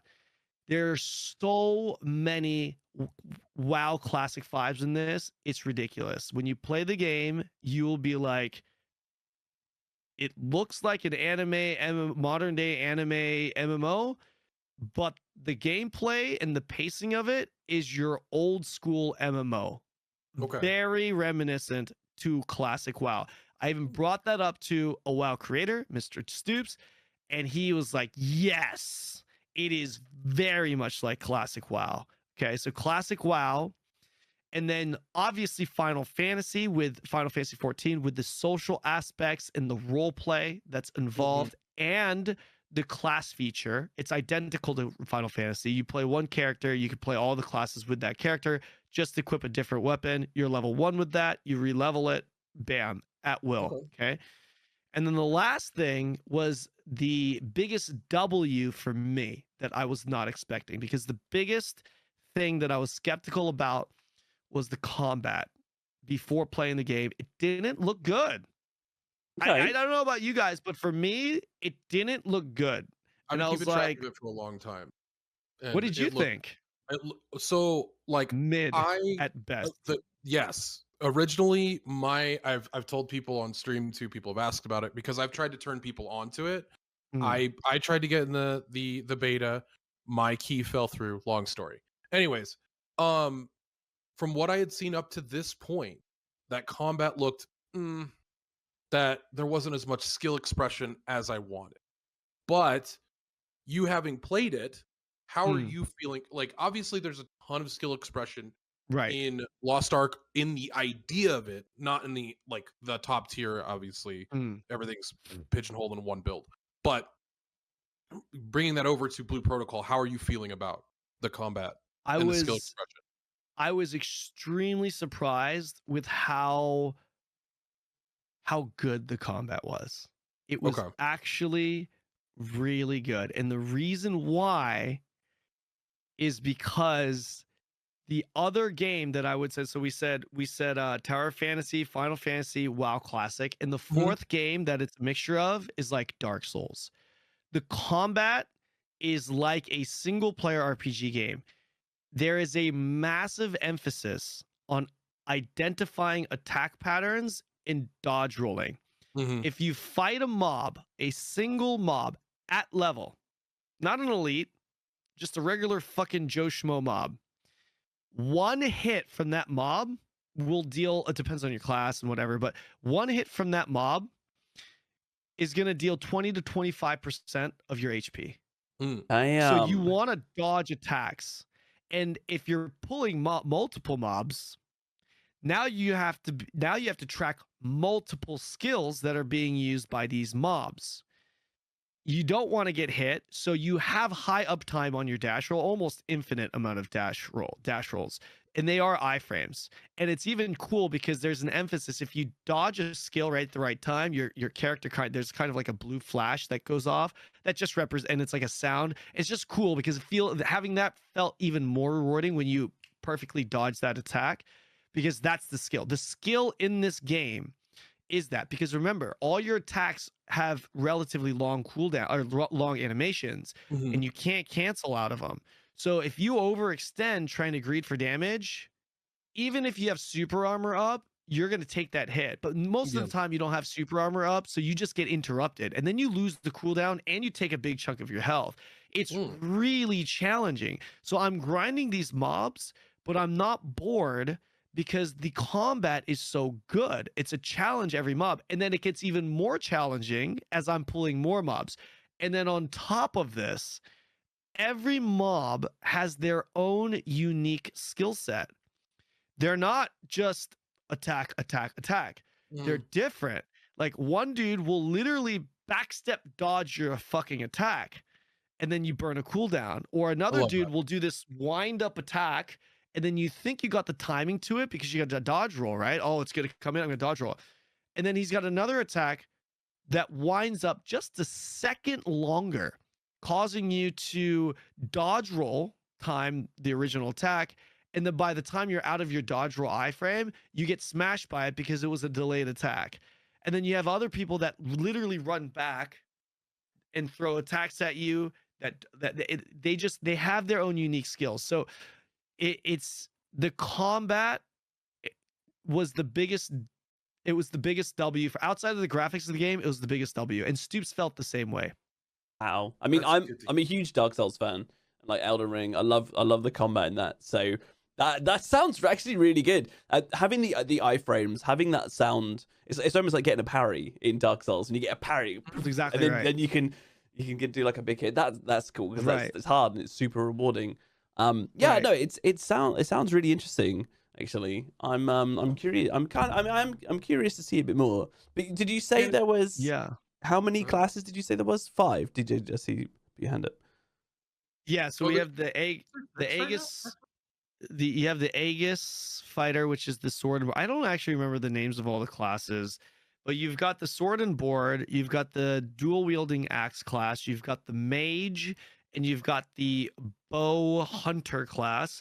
It's a healer. It's interesting. It's the bow class. The ranger class is a hybrid healer, and then you have the gun hammer class. It's like destroyer, but the hammer is like half gun, half destroyer meets gun hammer. lancer. Yeah, it's like, yeah, kind of. Yeah, it's like Squall's gunblade, only not a blade. It's a hammer. Right. Okay. Yeah, those are the 5 classes that are in the game.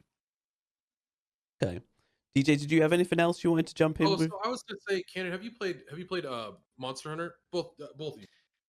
I've watched you play Monster Hunter, and I have not personally. It's interesting because the people that were actually in my stream watching, a lot of them were saying things like, "Oh, Monster Hunter vibes" and stuff like that. Yeah. But then my friend that plays Monster Hunter was like, "No, it's nothing like Monster Hunter." So I'm not sure. I wasn't a Monster Hunter guy, so I'm not sure.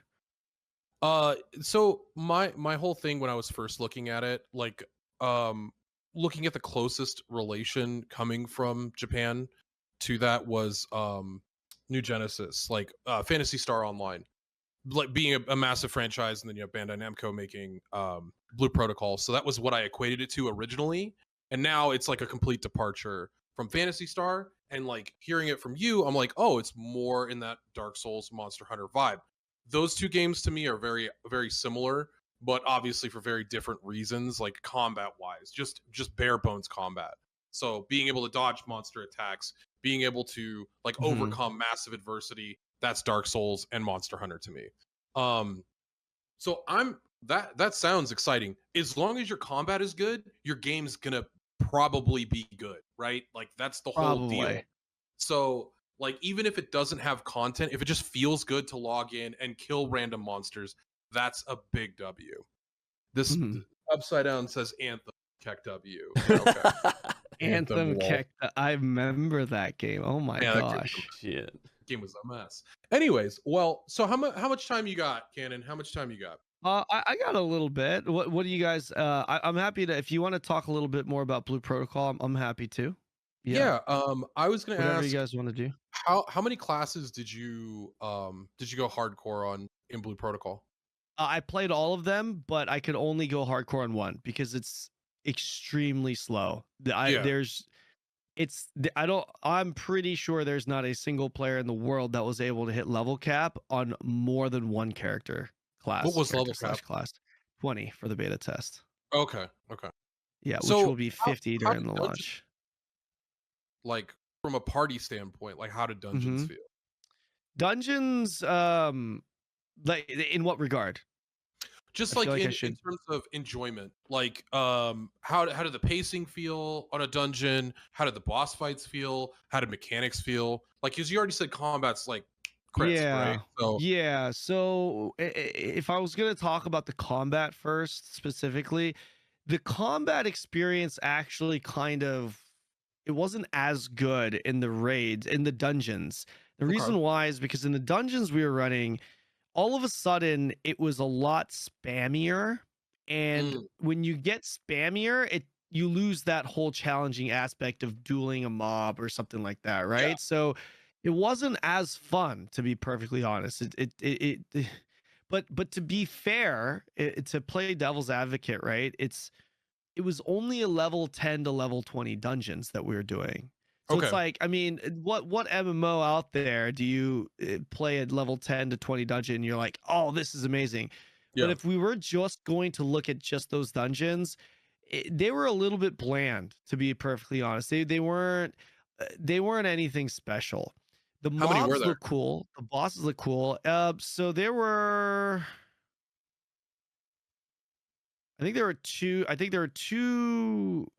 or three regular dungeons, and then there were like two I don't know what to call it. There are two other instances that weren't really, they weren't considered, I mean, they're dungeons, but they weren't like those dungeons. Like, you've got your, like, just the dungeons, regular dungeons, and then you had two I don't want to say end game because it's level 20, but let's just call it end game for now, right? You had two end game event dungeons, so to speak. One was called Tower of something, which is essentially you just climb towers. You know, boss on the 10th tower, on the 10th, every 10th floor. 10 floors with objectives on each floor. And then the other one was like a wave clearing dungeon instance, a wave clearing instance where you just get waves of monsters that come in and then a boss, right? And then outside of that, there were two. What? I think there were two. I think there were two dungeons. Yeah, I think there were two dungeons. Were there world events? Was there three? Yeah, there was a so the world events that we had access to, you had field bosses and you had the world boss. Field bosses sucked ass fuck. It sucked. The world boss was interesting, but it wasn't actually open world. You had to actually go into an instance and it required a certain amount of gear. That was pretty cool, but it was one of the gripes that I have that I talk about in my video is they need to optimize the game better. This, I think, isn't an issue. Every game that comes out at launch, most games have that issue and it gets better in time. But there is an issue with optimization. So, bro, it was like a fucking slideshow. One of the concerns with this game is you need a really good computer to run it, dude. Like a really good. And in the world boss, man, it was mechanically cool. Like it was a big boss, and then you had like these laser beams on the sides that you would use to freeze the boss, and the boss would do these mechanics.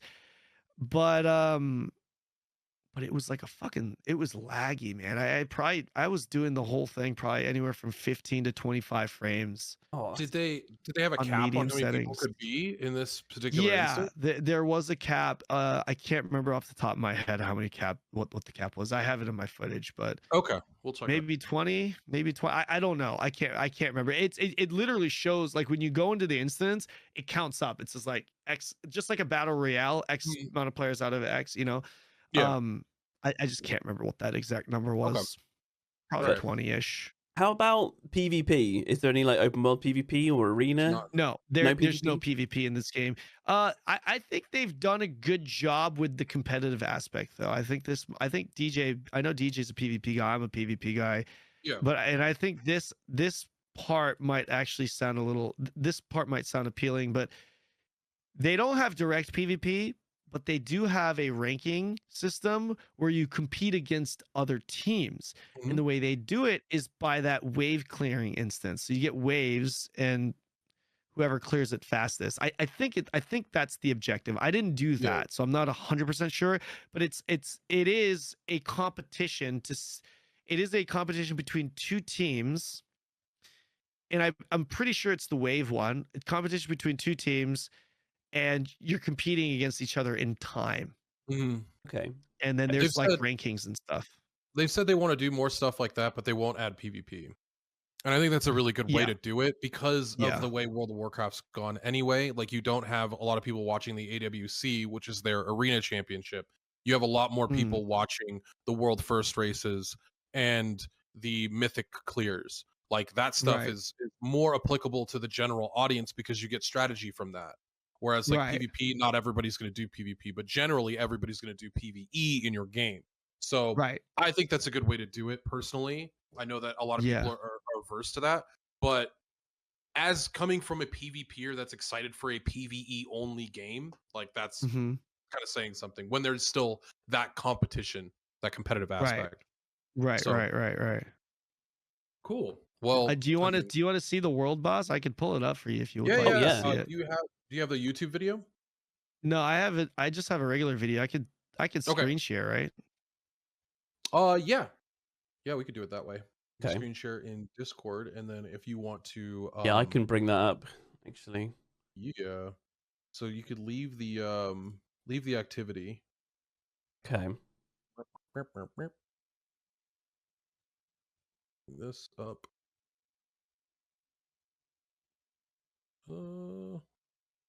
Give me 2 seconds. If I head over to, it's flickering a bit. Okay, hold on. Between that.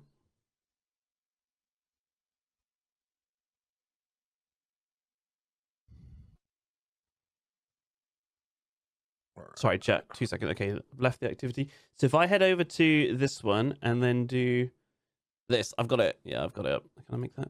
Cool. Nope, there we go. Go for it. Oh, okay. You want me to turn on the sound, or? I don't think it would. Is this actually no sound? I was playing music. Oh, okay. Okay, no worries. 30 people. So Okay. you just queue in like this, and then and your I was ping doing was good too, because I'm here in Asia. So, yeah. So yep. Looks like a giant rock dude. It's a bit janky. I don't know if that's just. It's a dragon. It's he's very similar to like Garmoth in BDO. Oh, I definitely know who that is. Yeah, 100%. it's like a mechanical Garmoth. Wow. Graphics so much gorgeous. BDO. Look at that. This is medium graphics too. Is it? It's just gorgeous. But look at that world, man. Look at that world. It looks good, but it's coming up super like kind of framey on. Yeah, it's very janky. Oh, really? On mine, it's fine on mine right now. I'm not sure why it's not sure here, but when you're playing, it's super janky. That was a bit janky? Better. Yeah, that's good. That's better. It looks good. It's good now. Yeah. Okay, I had to like full screen it for some reason. That's weird. Okay. Yeah, it does actually. It does look beautiful, doesn't it? Looks gorgeous. Oh man. Oh, that is really cool. That is so cool. I love set piece fights like this. Like seeing the background, kind of like the sun coming over these rocks and this formation. Like that is such a cool thing. I'm such a huge proponent of set piece fights. Love it. As long as they're done well, I should say. Yeah, so this is my first fight doing this. I have no idea what's happening. I'm like looking at this thing. I'm like, what the fuck is this thing? This is probably important. What do I do with this? I actually get in it, and then I'm like, yeah. Oh, You shit, could it's use not it. Kanon. Okay. Yeah, yeah. You use it to like freeze the to freeze the boss, and you want to freeze him when he's in a specific animation. Oh, okay. Yeah. I just thought it was cool. It's Kanon using the Kanon. Yeah, exactly. Exactly. That's genius. Okay. Yeah, so this is Nice. It actually has like somewhat like if you're too small and you're on the other side of a monster, it's still not completely impossible to see your character. That's a good important thing. It looks like. Okay. So it looks like okay, and you have 30 minutes and then yeah. I just like looking at this, like the fact that the combat is good is great. I just died there. And then okay. but again, like when you just look at this, the fact that this is an MMO, like these graphics, there's no chance that this isn't going to at least maintain a niche community of players. Absolutely. Just because of the look of this. You know what I mean? Yeah. It looks so good. Like I wanted this game to be everything that I wanted out of a video game. That's how good it looked. Like it just looks so good. It does actually. Now I'm looking at it because I said I haven't really looked into it much. As I said before, like I'm not a huge like anime style or cartoony style looking like games, but looking at this now, what was that? That was my alt. You have an alt it. You have an alt and it goes into this little cutscene and you juice. Oh, okay. It's so good. Yeah. But yeah, it does. It looks good. It looks so good, man. It's Chat, what do you think? It looks like an anime, by the way. That's what it is. It looks like you're playing an anime. That's what it is. It's got me more excited than I've been before about the game. Like what I can pull up some other clips here for you guys. Is it world release? No, Japan's gonna get it first. This is a quick clip of me training mobs. So it's a little dangerous, obviously, because you want to make sure these mobs are easier because they have a stagger. You can stagger them. So you just saw how much I took one hit. Look at that one hit, how much my HP bar goes down. They're level 14. I'm level 16. Jeez, okay. I'm level 16, so I have lifesteal on my character, so I'm able to maintain my HP up. But that's kind of like how I would train. I didn't have an alt there. Let me show you. Hold on. If you want me to take off showing your desktop, by the way, just say. I can take it off, turn it back on. What's that? Mine? Yeah, because it's whatever's coming through Discord. It's fine. I just see your clip. There's nothing else coming through, but I could see your start bar then. You're talking about mine? Yeah. Oh no, it's fine. I don't care. Okay, cool. Yeah. So I'm kind of doing the same thing here. This one you can see the alt better because I'm pretty sure I alt here, and you'll see my HP bar just go up. Notice that there's no passive regen. Okay. So you have a stamina bar based on how much you can roll, stuff like that. Are you immune during the initial part of your ult? Yes, the whole ult is an iframe. Okay, that's cool. Okay. Yeah. So that I mean there's a lot of ideas of how to outskill a situation with what you have available to you. If you're god tier player, you can dodge all attacks. That's cool. I like that a your lot. Disposal. Yeah, it's like you look when I was able to like focus on my gameplay and not chat, and I was pulling multiple mobs, and there were mobs because you need to know the attack pattern of the mob. Like it's like you start feeling it. Like it's and chat even notices it too, because even chat will be like, "Yo," you know what I mean? It's like, "Yo, actually, really fucking good." Did you see anything of Punishing Gray Raven? It's a mobile game, so not a lot of people have. Okay, so that's what that kind of reminds me of, because it's like you have like a dance you're doing with a boss almost, like, and I think Punishing Gray Raven's a really cool game for that, even though it's still a mobile game. Right. But okay, damn, that looks cool. It Looks does. cool. I'm impressed with how it looks. I think I would look Did at we it and convert still another have one? my like, I'm not sure, but it actually looks kind of cool, man. I'm not gonna We lie. converted another one. So this is an area. So this is kind of like towards the end in the later zones here. I'm just kind of, you're gonna see me. Yeah, you're gonna see. Okay, yeah. So I'm solo here. You're gonna see me really pull. This is dangerous, but this is the reason. Your This is health. precisely the reason why I like it. Look. I have to dodge everything. Yeah, right. Every single one of I'm about 2 hits. Well, I'm life stealing now, so I have certain skills that give me life steal back too. Pots are super expensive. I don't have pots. It's Right. It's difficult to have pots in this game, by the way. So you got to Okay. really, you can't even just out pot shit, right? You don't want to be wasting too much money. I So love like that. I'm just, so like look at it. It's just I'm really engaged with this. I'm farming, and this is the grind. But the grind is enjoyable because I'm paying attention to what that shaman's doing in the back. I'm paying attention to these 4 mobs in front of me. I'm making sure I'm not using a specific skill when I haven't taken a hit in a while. It's like, because these skills I can't cancel out of. So Right. every time you see me take damage, it's from it's almost always from being locked into an animation. Yeah. I like that. Well, cool. Like right there. You just saw me take that hit, right? I couldn't dodge roll out of that frame because I was in that animation, and you get punished for it. So can you? Is it easy like, enough to just really good? Is it easy enough to just pull like one mob at a time to make it easier, or is it like of course you want to do that in the early game, but like at my point, at my level, at this point, I'm pretty close to end game, essentially end game. I have skills, I have life leech, and I'm feeling more confident, right? So it's like I said, even if you pull a lot of mobs, you do have the ability to not take damage from anything, right? Like right there, I was in the air, I couldn't dodge that, but that's punishing because there's no passive life regen. Remember that, right? So there's a lot of elements to this game that's just difficult. Yeah. And that's where you start seeing some of the classic WoW and some of the old school RPG vibes that are implemented in this game. Like, I don't have any health regen, and I don't have fucking money to buy pots because they're expensive. So I'm reliant on getting back into combat. I just ate that. Ate that. I'm about to die here. Now I got to really be careful. I have 4 or 5 mobs on me. Oh, 74.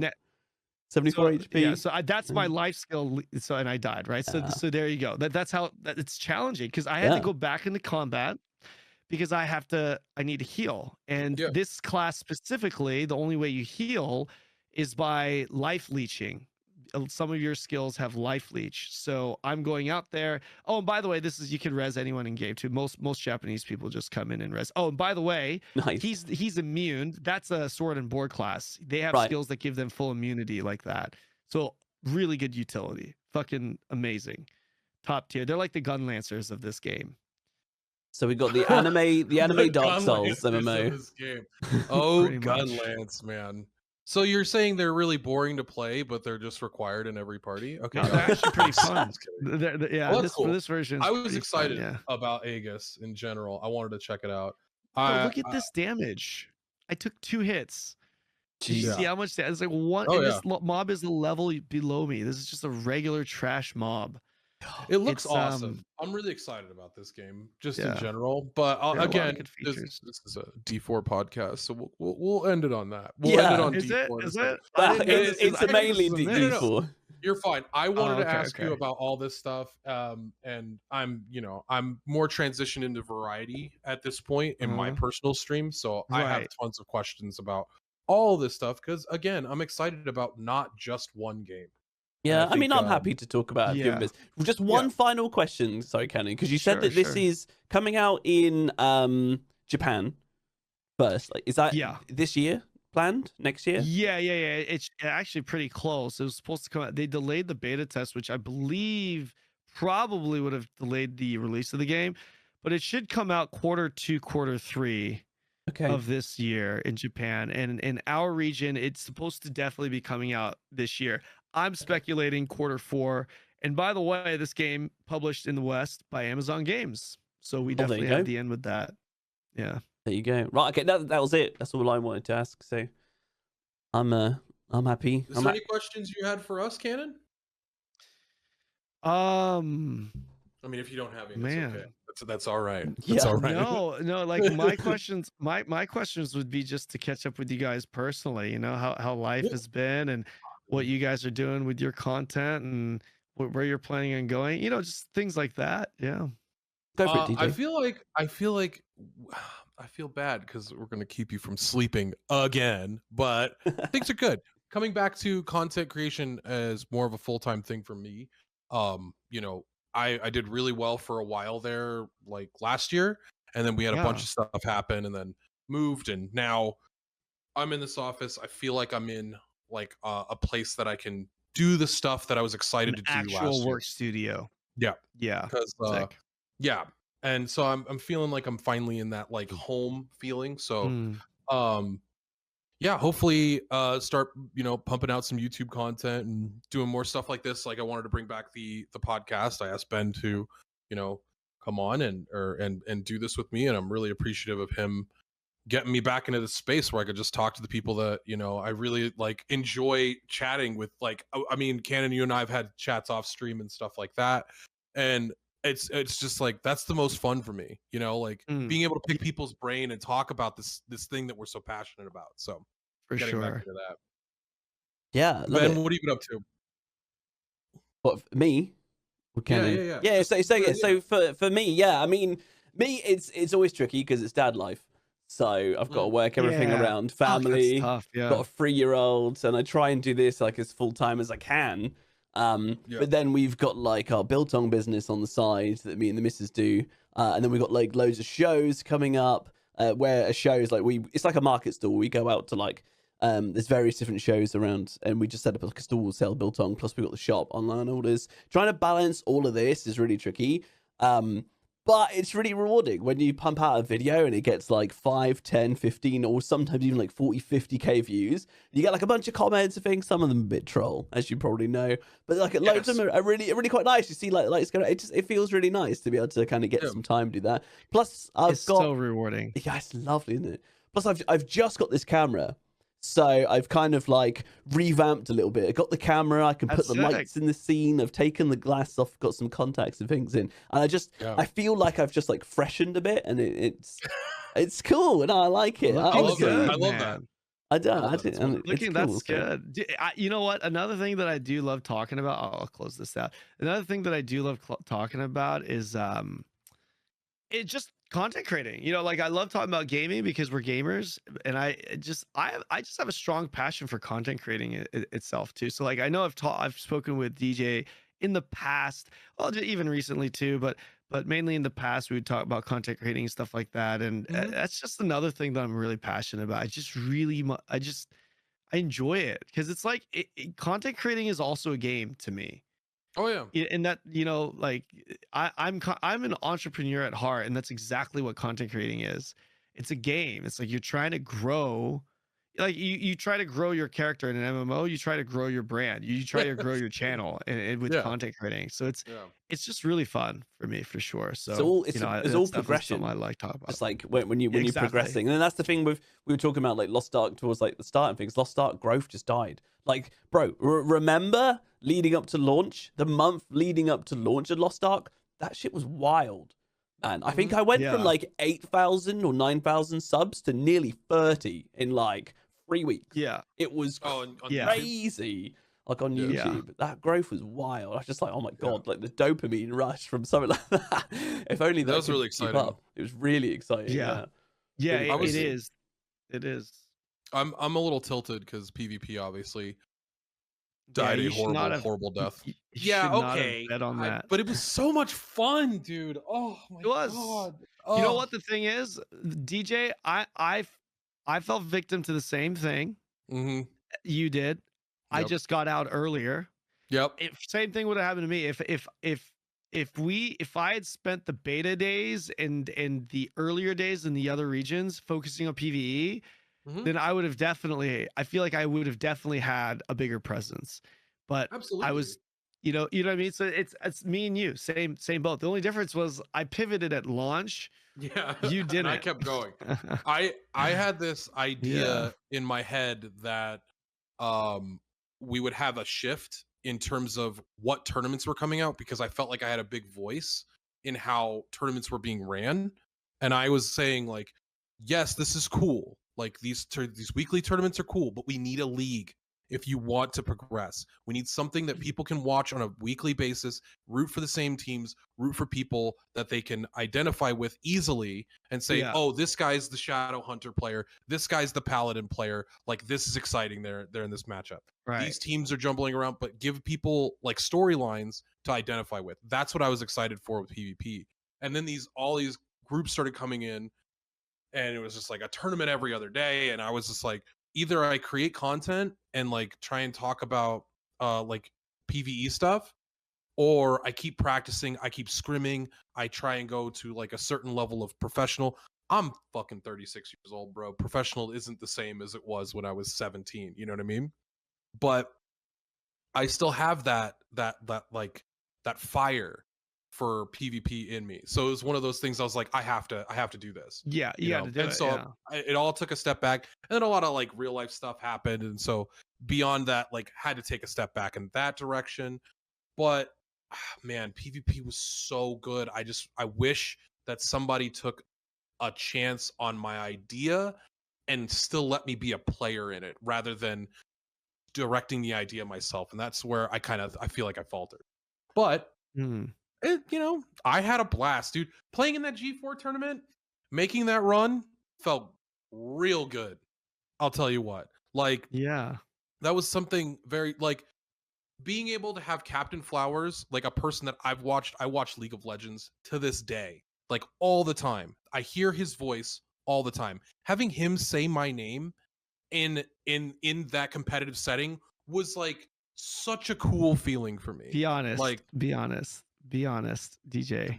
Mm-hmm. How many times did you rewatch that video? I think be honest, twice. Okay, like legit front to back. You watched that shit at least 10 times. Because the reason we only watched it that many times is because we lost in the finals, and I was mad about it, because I said this, and I'll stand by it to this day. Everybody that played, other than our teammate, which was Bajira, I love Bajira. I think he's an incredibly talented player when it comes to MMOs. If you gave us another week, I think we win that tournament. And we didn't have the time. So we trained Bajira in PvP, like, I think it was 2 weeks. We played with him, I think 5 times in a, like, just queuing up PvP because nobody would scrim us. And then we had 1 day of scrims where we played against Virus, Starlast, and Saint. And it was the day before. And we lost 10-2. Okay? And so we were like going in, we're like, oh, dude, is this going to be like a fucking stomp? We're worried.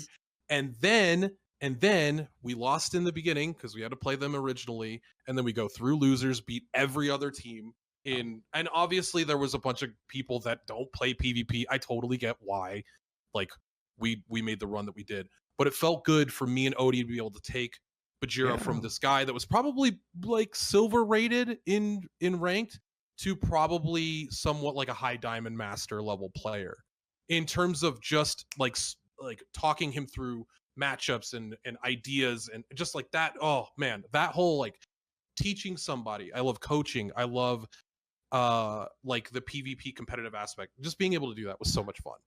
And then losing in the end to Saint, who's obviously like OG Lost Ark, and then Starlast and Virus being incredible players. Dude, nobody was gonna beat Saint's team. I think we even called it at the beginning of the tournament too, didn't I? I'm pretty sure Saint's team's gonna win. Yeah, because I mean, Virus and Starlast had won the tournament right before that. I think it had been like a couple weeks since we had won a tournament, so it was me and Odie against Virus and Starlast was kind of the idea that we had in our head as well, of the players that were playing in serious tournaments. So that's what we were thinking about. But anyways, of course I watched it back. That shit gives you goosebumps, man. You gotta watch it. How many times did you watch me? Did you watch the 1v1 tournament from Russia? I didn't. Exactly, because you got like it's that feeling of like I wouldn't have watched it if I won, bro. Oh come on! You would have watched that shit on stream. Get out of here! No chance. Get out of here! Bro, right. I didn't even, dude. I didn't even practice for that shit, man. I had no interest. I saw you interest. practicing on stream. Don't that lie. day. I practiced that day before because I mean, what else am I gonna do? Fucking, we're about to play, so of course I'm gonna practice then. But yeah, I didn't. I just took the bag. I was there for the bag, man. I was there for the bag, and I left. I was like, yeah, I'll stay up, have fun. I thought it was fun. I thought it was. No, I had fun. I had a lot of fun. Yeah. I knew that like that 1v1 was not. It was like you and I were just like we had talked about it before that we were memeing around a little bit with. Both playing Paladin in a tournament setting. Yeah. Like I'll be honest, the tournament that I did with Nico and Hill and I can't remember whose turn. That one that was the beta one. That was the beta tournament. Yeah, that one I try-harded. The one that we did, I honestly didn't care because it like no, I know it's the 1v1. It's not a it's Lost Ark 1v1s. They're not balanced. With also, we're playing Paladin. Like, yeah. Fuck yeah. No, the beta fun. tournament was really fun. That was a good one too. I had a lot of fun doing that. But anyways, we should let you get some rest. Yeah, man. You need to get some sleep. I think you got a stream coming up in a couple hours, right? Like 2 hours? You're gonna get like a little nap and start streaming? I think 3 hour. I'll probably do a 3 hour. I'll figure out the schedule while I'm in bed, but I'll try to do 3. Yeah, because I gotta leave at 8. So if I do it at 3, then I'll get 5 hours in. I think I'm just gonna watch videos and react to content. So yeah, good idea. So it's Swan saying Kanon sleep. That's not a thing. It's not a thing. Yeah, Kanon don't sleep. Not recently. That's for sure.